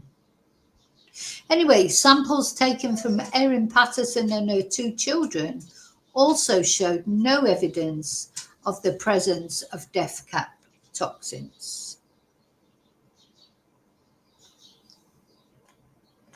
Now, we'll go to the web. We do it in the order that it is. So remember this website, the iNaturalist website. Erin had been on it. This was the website where it had been logged from Tom May. that he made the post saying that he'd seen the mushrooms in Outram, and then later Erin's phone had pinged in that area. And then another the poisons expert we heard from, Christine McKenzie, I don't think I've got a picture of her, but maybe somewhere, but told the trial she had posted her own observation of death cap mushrooms in the Loch area to the iNaturalist website on April the 18th. So the 2 times that people had posted that they'd seen death cap mushrooms, Erin Patterson travelled to both those areas soon after the posts were made to the site. And the first one in Loch, was it the first one? No, Outram. The day after, Erin bought a dehydrator. So the lunch itself, the July 29th lunch consisted of beef Wellington, mashed potato, green beans and packet gravy cooked by Miss Patterson. And the court heard that lunch guests Heather and Gail also brought a cake and a fruit platter. Now remember, Erin then supposedly later ate 3 portions of that cake and then threw it up immediately afterwards. So I think that was another way she was trying to say that's why she'd not been affected so much, because she'd been sick. Erin detailed the preparation of the beef Wellington during her testimony, saying she had taken the recipe from Nagi Mayesh's recipe, Tin Eats Dinner cookbook, but made deviations to the recipe. Yeah, you bet she made deviations to the recipe. Putting in death cap mushrooms was one of them. So she said she used a combination of mushrooms from an Asian grocer and Woolworths to make a mushroom paste. And the leftovers of beef Wellington recovered from Erin's bin tested positive for toxins found in death cap mushrooms. Now, don't forget, of course, when Erin first went to hospital, she discharged herself after 5 minutes, and we don't know what Erin did in the nearly 2 hours before she went back to that hospital. So she discharged herself, even though she'd been told that she could potentially be severely ill and that she needed to be checked out. And she may end up needing a liver transplant. Oh, no, I'm fine. Oh, no, I've got to go home and sort the animals out. Off she went and didn't go back for nearly 2 hours. She said she went home and had to lie down. Do you imagine having to lie down after you've just been told that you might be dying? So according to testimony from both Ian and Erin, Ian and Heather ate all their portions. Don Patterson ate his portion and also half of his wife's, Gail's, portion. And Erin said she ate about 1/3 of her own meal, telling the court she was too distracted by the conversation at the table, and that was disputed as well by the others. Ian told the court during his testimony that dessert was served on the same plates, but very little was eaten. And Erin told the court she ate the remaining 2/3 of the cake herself following the lunch before vomiting it up. Lovely. Oh, we found out all sorts about Erin's bowel movements and being sick. And so this, to me, this is the key thing, the plates. The fact that these plates cannot be found is significant, because we've already, where are they? Where are the plates? Caddy, she used the word mushrooming at some point, but I can't remember which one she said was different from another. But yeah, these plates, they're significant. 4 grey plates and 1 orangey colour plate. Both Ian and Gail said that. Not Gail, sorry, Heather. So the plates used by Erin Patterson to serve her guests at the July 29th lunch have become a focus of questioning from both the prosecution and the defence. The court has heard that Heather Wilkinson mentioned shortly before her death Miss Patterson ate from a different coloured plate than the rest of her guests. And on cross-examination from the defence, Simon Wilkinson?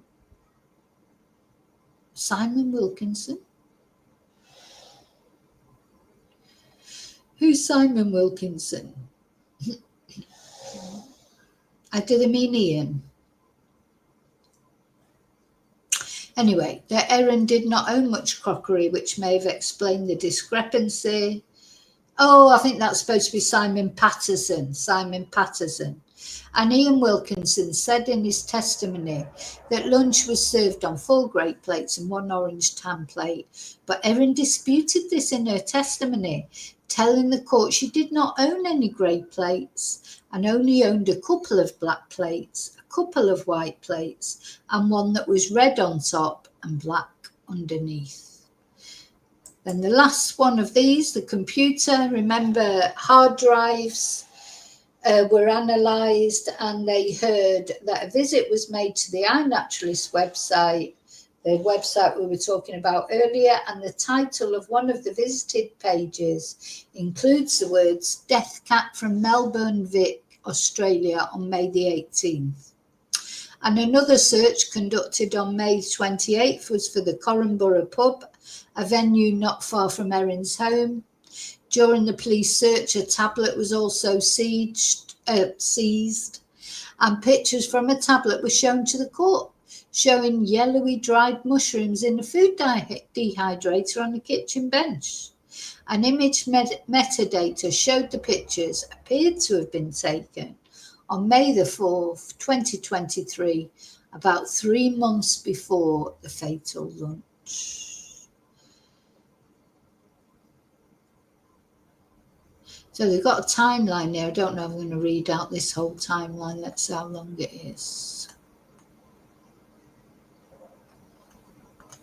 Okay, shall I read it?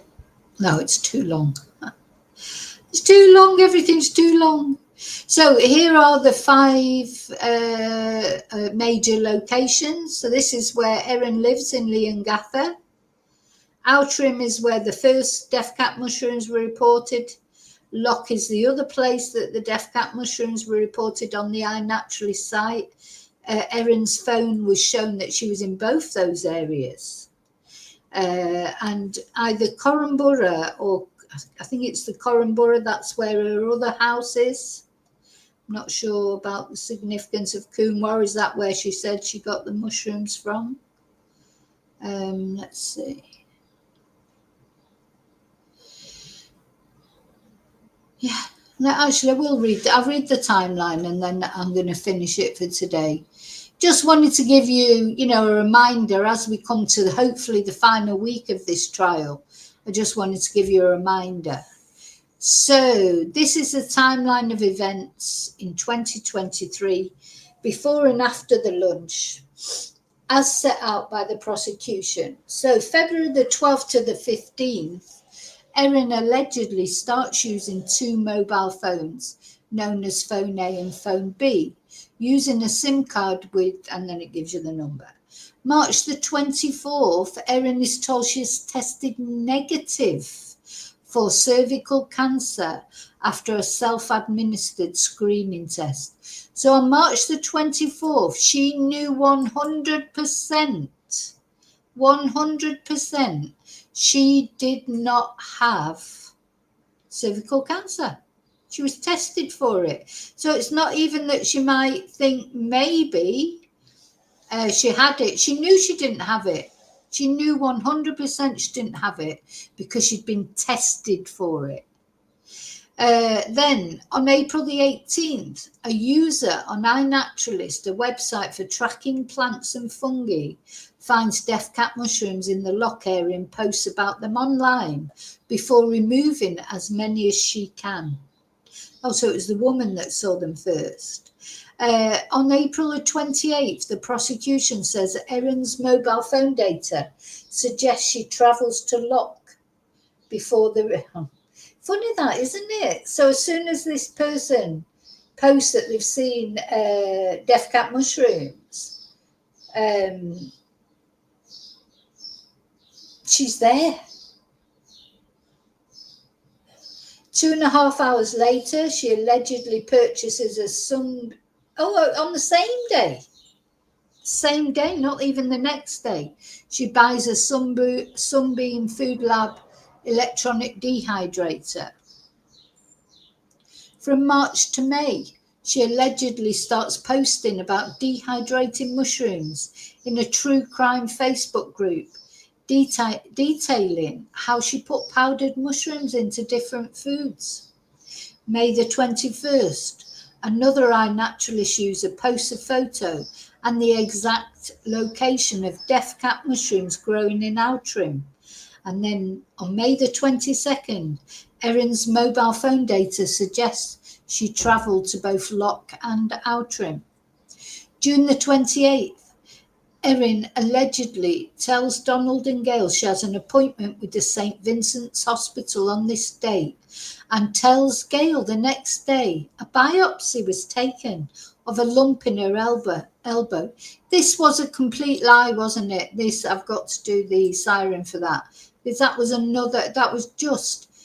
wasn't even a little lie. It was a complete lie.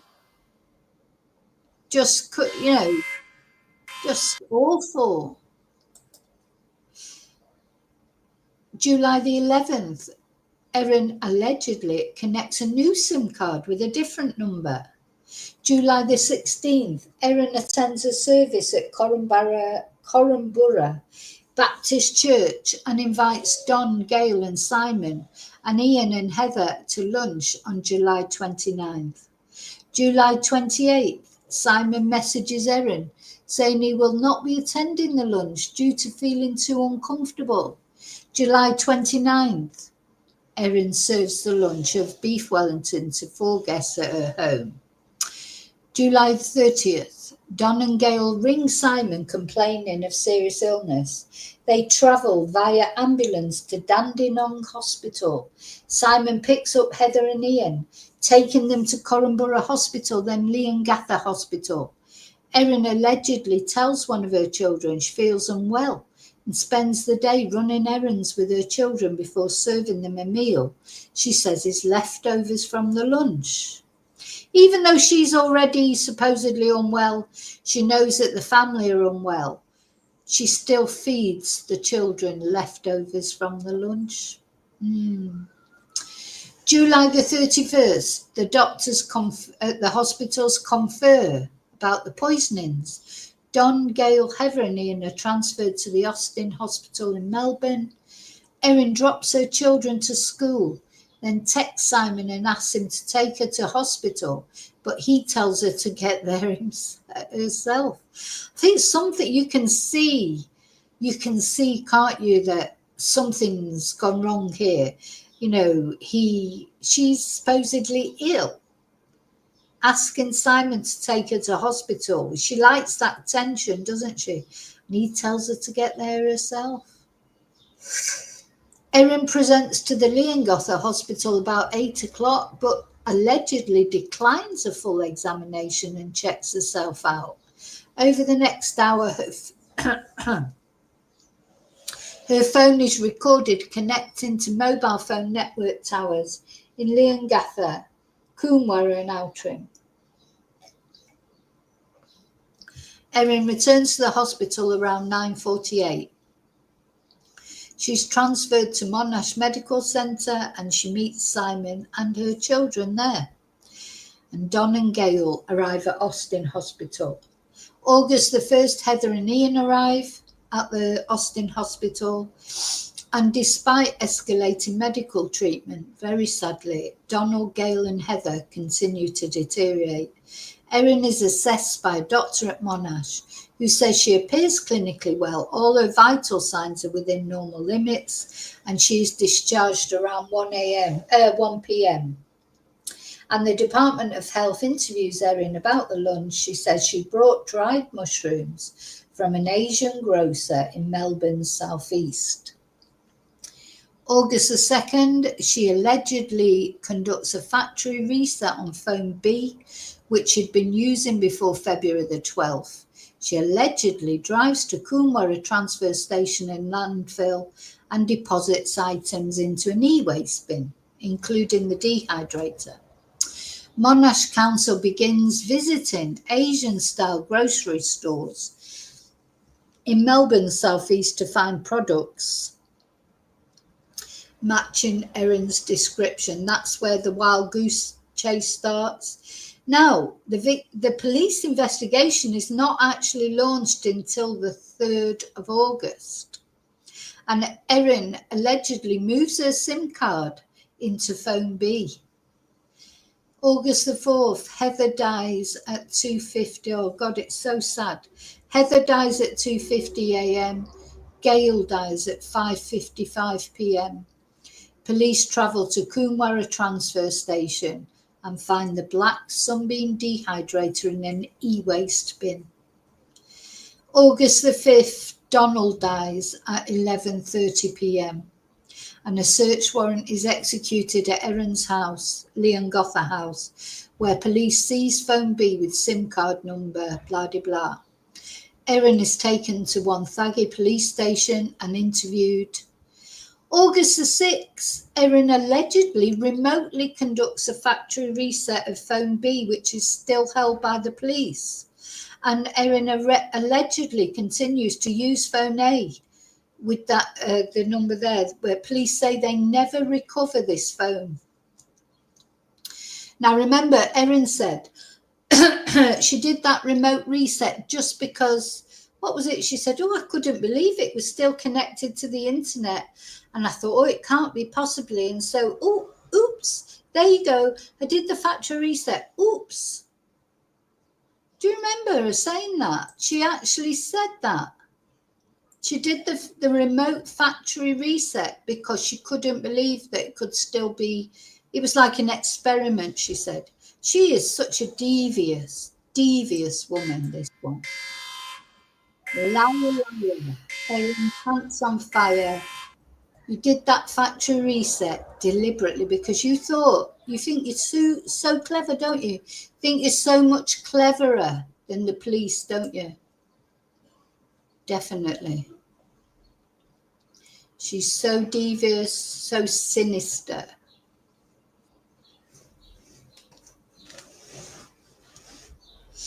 Yeah, that's interesting, Katie. It's about the urine, wasn't it? About the urine thing, but anyway.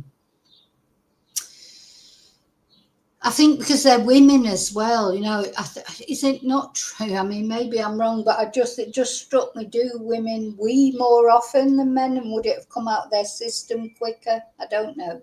But yeah, it's something to do with it comes out in urine, and, you know, that's a possibility. But yeah, it is worrying that, if you like, for the prosecution case as to why there was nothing found in those two ladies. But anyway. And yet they were so badly affected by it, you know, so yeah, the police still to this day have not recovered phone A. Where is phone A? Probably in the bush, or was dropped, you know, in that 9 second toilet stop, disposed of or something. Anyway, on August the 11th, the Department of Health concluded its investigation and is unable to find any store selling mushrooms matching Erin's description. On September the 11th, Ian is moved into a rehabilitation ward. November the 2nd, the police arrest Erin and charge her with 3 counts of murder. So she wasn't actually charged until the 2nd of November. Gosh. Anyway, and Ian thankfully recovered. So there we go. So it's going to be an interesting weekend, isn't it, for the jury? What will the jury be thinking? What will be going through their head? But don't forget, they've got the closing arguments to come on Monday, so they'll get that you know, because they will have forgotten things that happened right at the beginning of the trial unless they took notes. Now, of course, I think the jury can, if as the jury's deliberating, there's something that they want clarifying or something they've forgotten or they've got different memories of something, they can send to the judge, can't they? Or they can ask those questions. So, yeah, I don't think they're expected to remember every little thing. You know, they can ask for clarification, can't they? So, well, I think you think 3 days, David. I don't know if it'll be as long as that. I think the problem will be if there's one person, you know, who obviously maybe one person who's thinking, oh, I'm not sure. I don't know. I mean, there's a lot, maybe 3 days, because do you know what? There's a lot to digest, isn't there? An awful lot to digest. And it's an important decision. They're talking about someone's life. You know, if Erin's found guilty of even one of those, you know, she's looking at a life sentence. So it's not a decision to be taken lightly. So I'm sure they'll take it seriously, and they'll make, you know, they'll try and make a considered decision. So, yeah. Well, I do think the defence has literally got nothing. I think the defence. It's just like, I don't know. I agree. I have no idea what the defence is going to do. How do you defend in a case like this? Literally have no idea.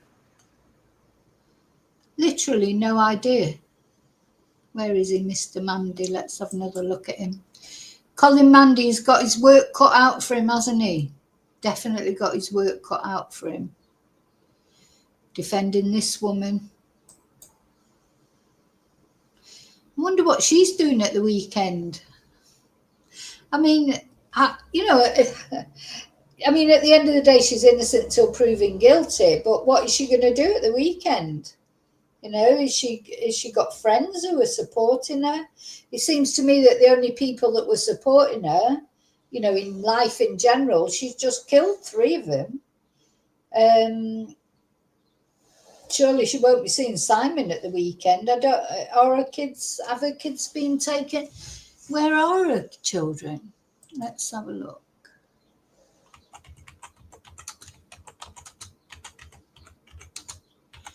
Are they back with her?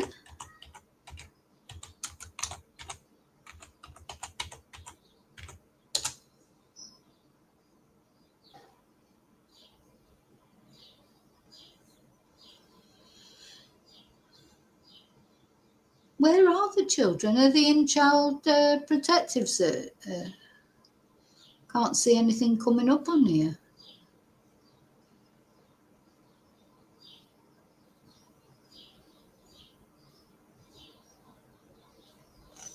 I don't know where the children are now. Surely they're not at home. God, because if you were one of the children, you'd be like, you know, you wouldn't want to eat anything your mum had cut for you, would you?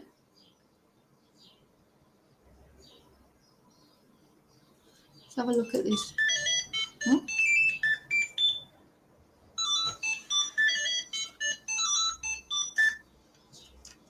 Hello?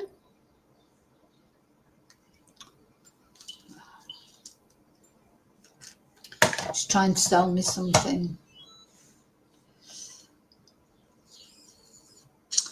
Yeah, I don't know where the children are. Is the, you know, just, I can't see anything here. Does anybody know? Does anybody know? Maybe they're with their dad, yeah, possibly. I don't know if she's on bail. Is she on bail? There's very little been said about her, isn't there? I don't know if she's on bail or if she's being kept. I literally do not know.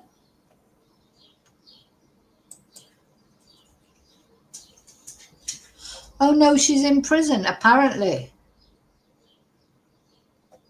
Apparently.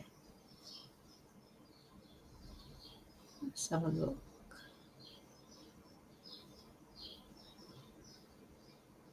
Yeah, she's in jail on remand.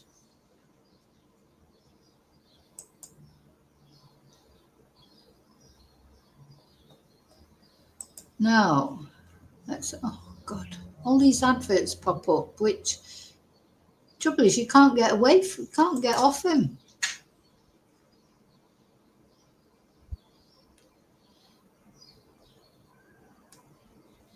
Right, let's have a look at this article that's just popped up.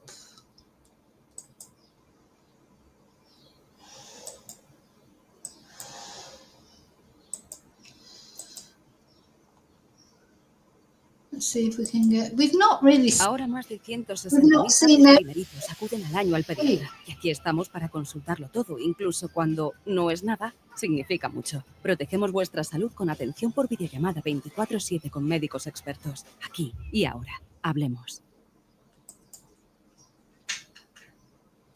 This is the first time we've seen Erin Patterson in almost 6 months, the mother of two taking the opportunity to make a bombshell claim, telling the court she's willing to stretch out her time in custody to have her triple murder case heard in her local community. If she's found not guilty, she's effectively tacked on many months, perhaps even up to a year on the amount of time that she will spend in prison. Up until this point, the high-profile case has been heard in Morwell, but as they tried to lock in a date for a 3-week committal hearing, Ms Patterson was told there's no room for the rest of the year.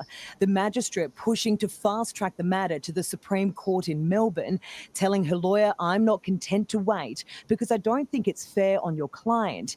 He replied she would like to have her committal hearing heard in your honours court in her local community, and she's content to wait until the court can accommodate her, which could be up to 15 months. It may be.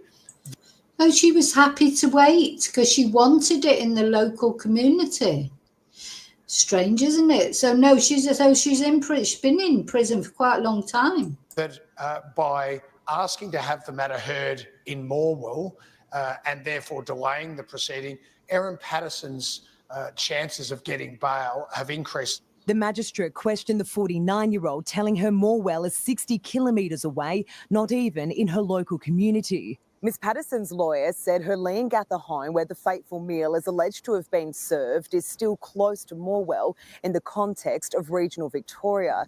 He also said most of the witnesses who'll be called to give evidence are from the local community, including Pastor Ian Wilkinson, the sole survivor of the deadly lunch. Ms Patterson will return to Morwell in 2 weeks, where she'll find out if she won her bid.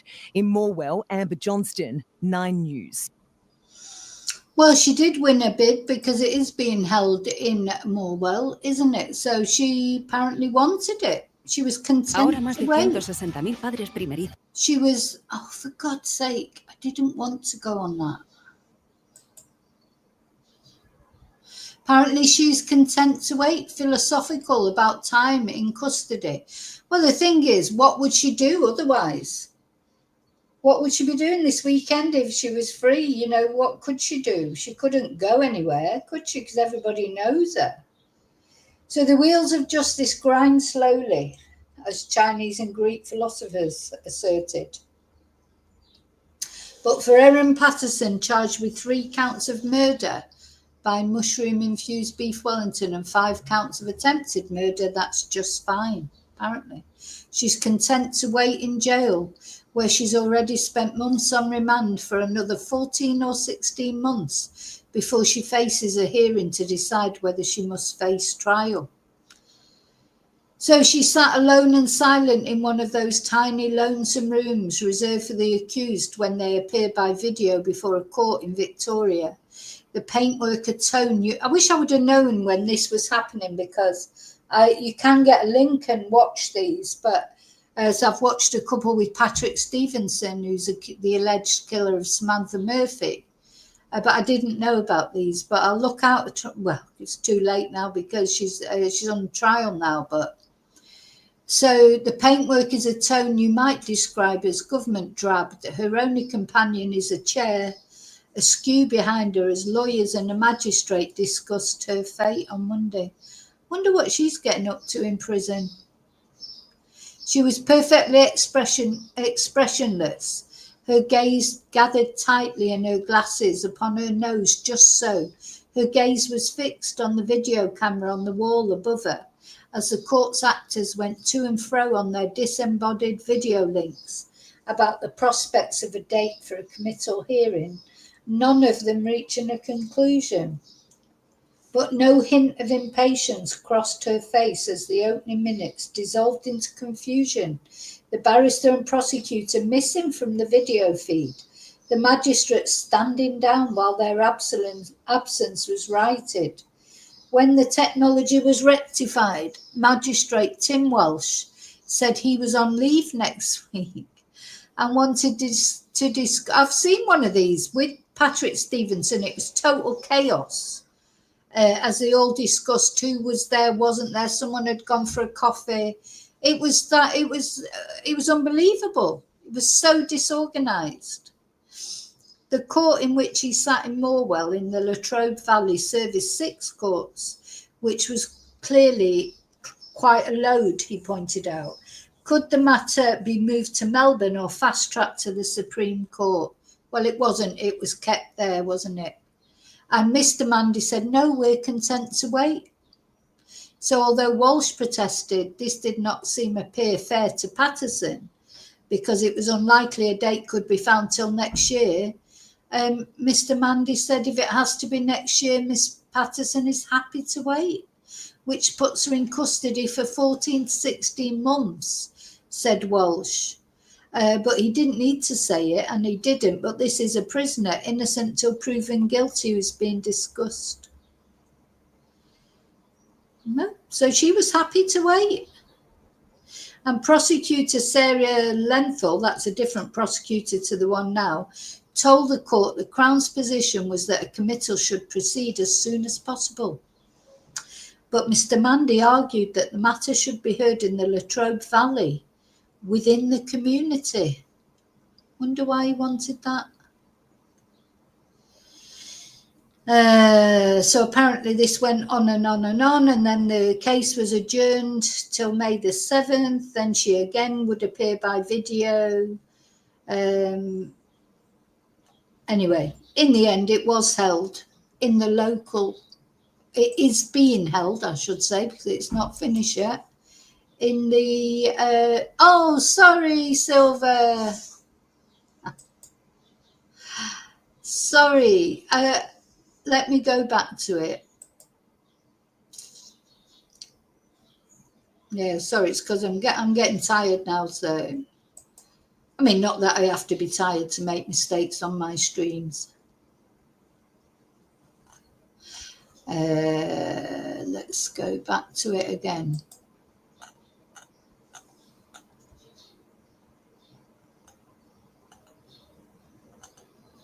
I don't know if it was a video, actually. It was just me reading about it, but hang on.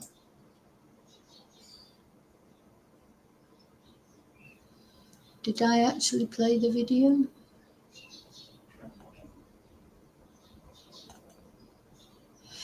I don't know that it was a video.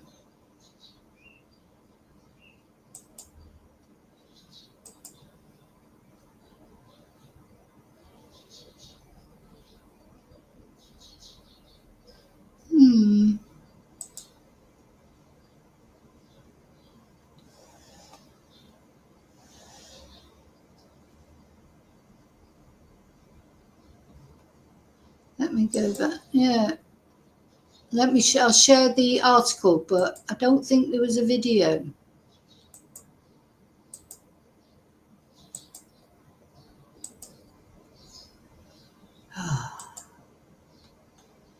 Oh yeah, little video here. You can see it now, yeah?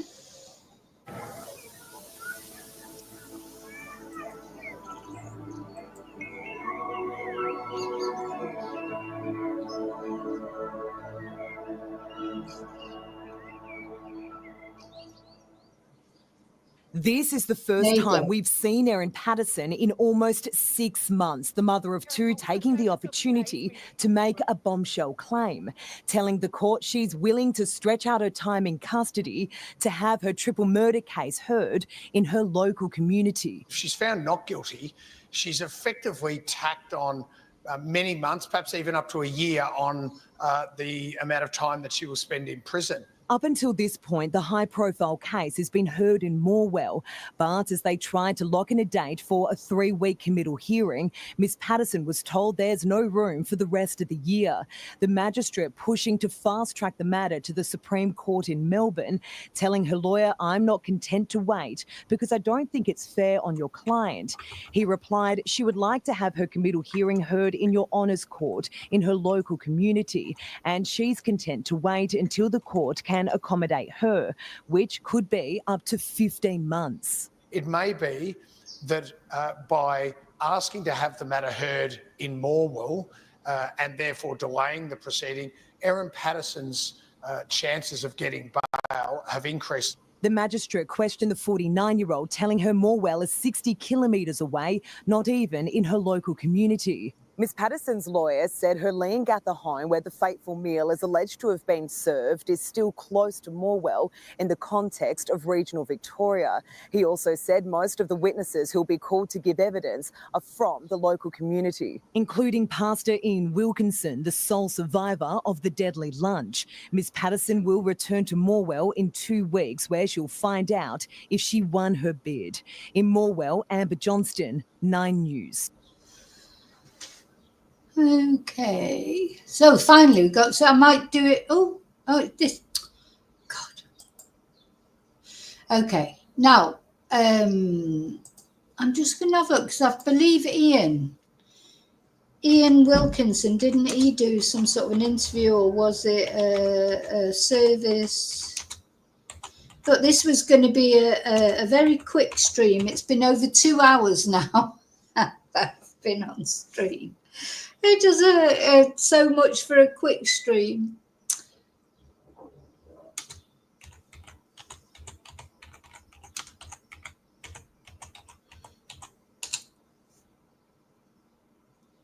Oh, right. Might be able to see Ian speaking. Oh no, is that no? We know he was speaking in court. I want to see the sermon that he apparently made. Let's have a look.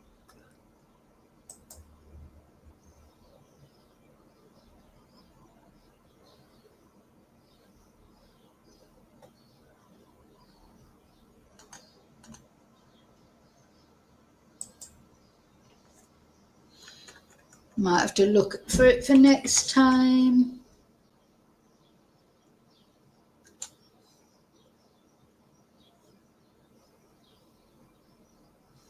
Oh yeah, I might have found it.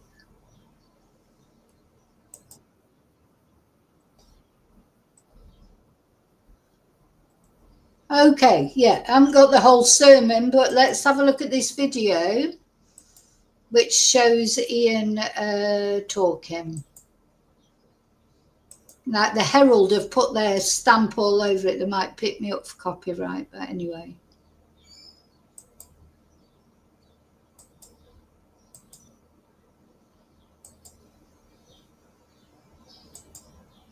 The sole survivor of a poisonous mushroom lunch in Victoria has spoken publicly for the first time since his release from hospital.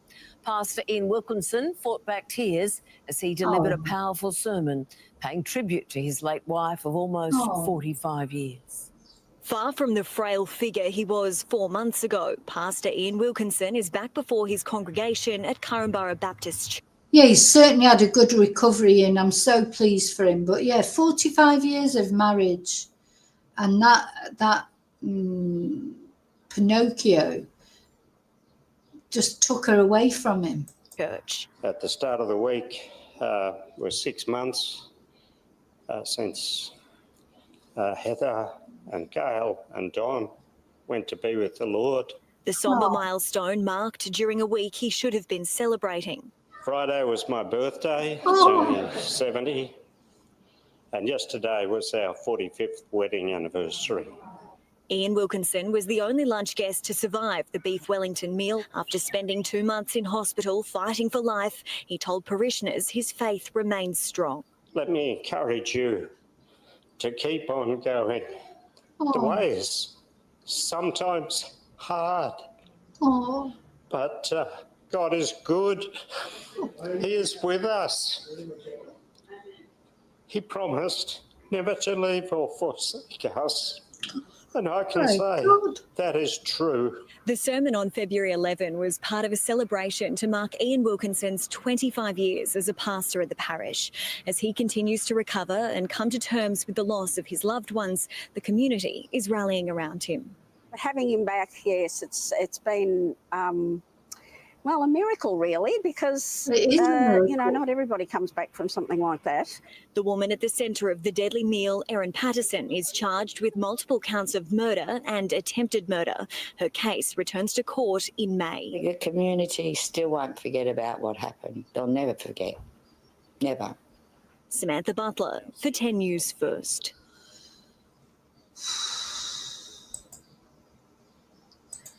Poor Ian. It is absolutely heartbreaking. And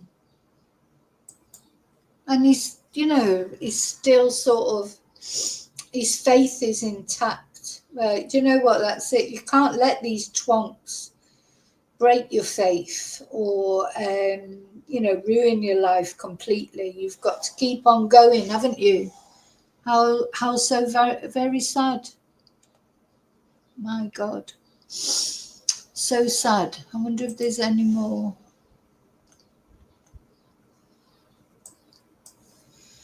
I hadn't seen that before.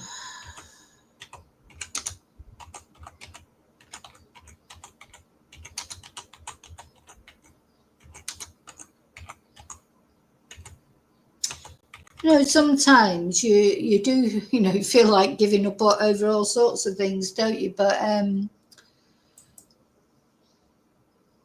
he was very upset, wasn't he? At the end of the day, he was very upset. You could hear that in his voice. But, he's carrying on it, isn't he? So let's just say there's another very short video I'm going to put on of him.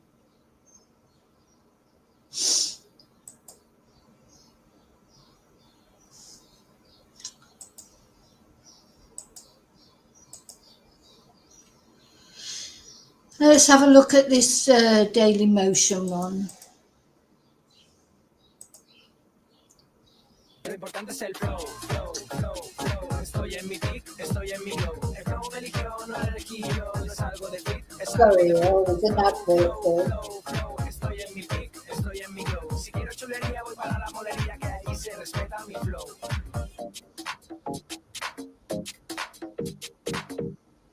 Lo importante es el flow. What? Estoy en mi pick, estoy en mi glow. El flow me eligió. How many times do we have to watch the advert?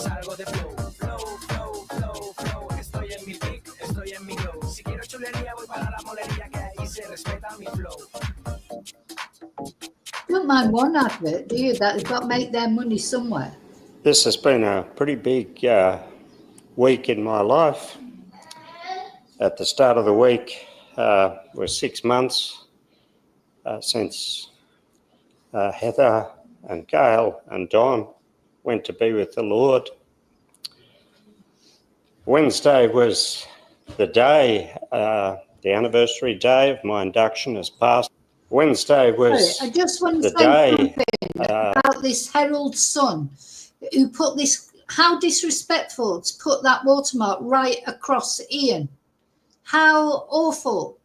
This is not their video. This is the sermon held at the church. Doesn't belong to them.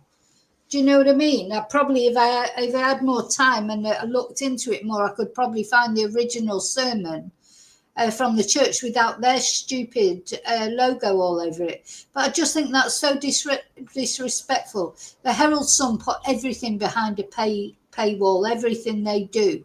I will never, ever sign up to any of their things. I never use anything of theirs because of that. And this is just so unnecessary because this video, as I say, it is not their video. It does not belong to them. It belongs to the church. If anyone should put a watermark on it, it's the church. The anniversary day of my induction as pastor. Friday was my birthday, turning 70.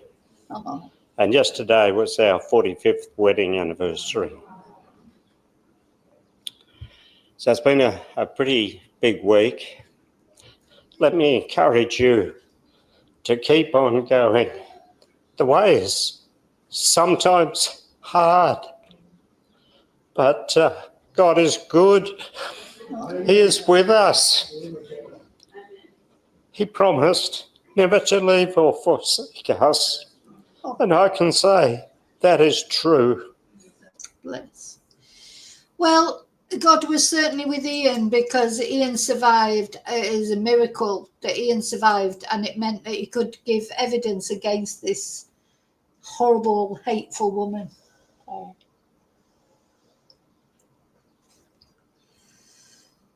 So, anyway.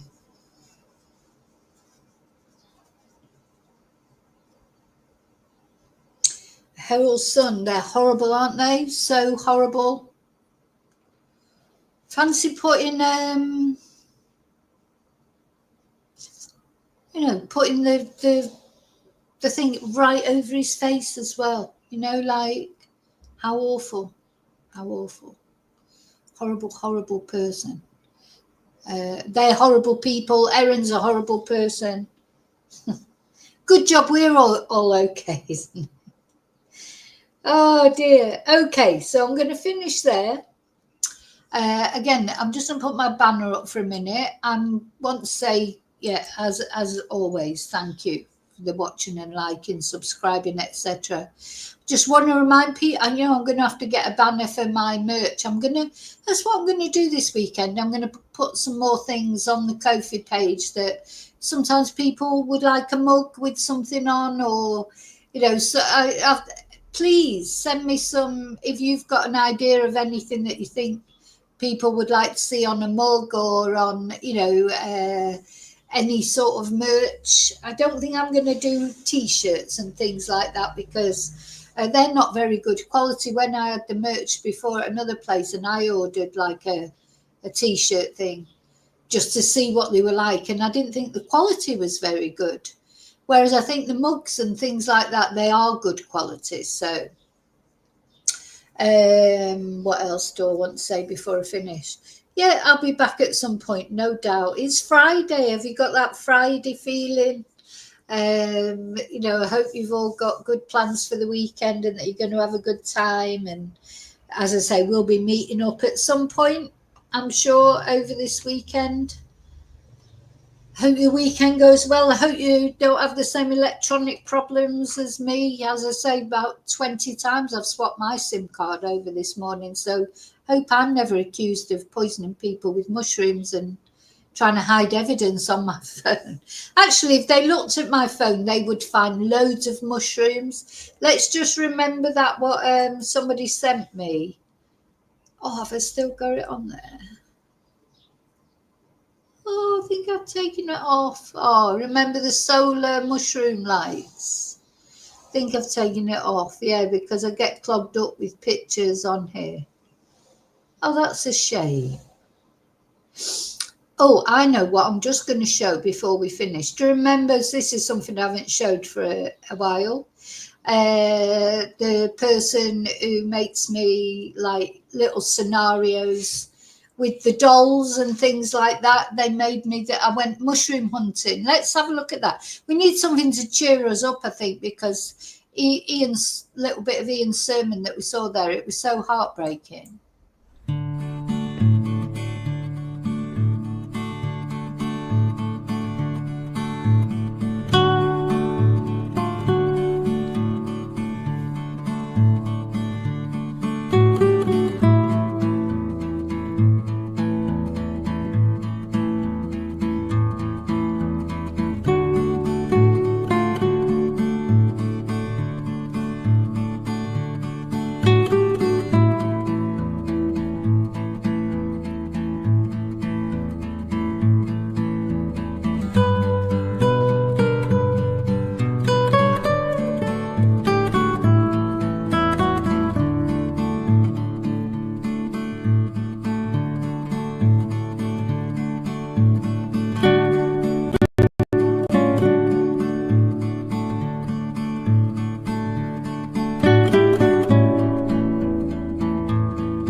You're so bold. Your YouTube world is the purest gold. With every video, fresh and new, you light my days with joy so true. Oh, Vicky Marie, your voice, your charm, your spark, your flair, keep me glued beyond compare. From laughs to lessons, all you share. No other channel shines so rare. The comments buzz, your fans agree. We're all here for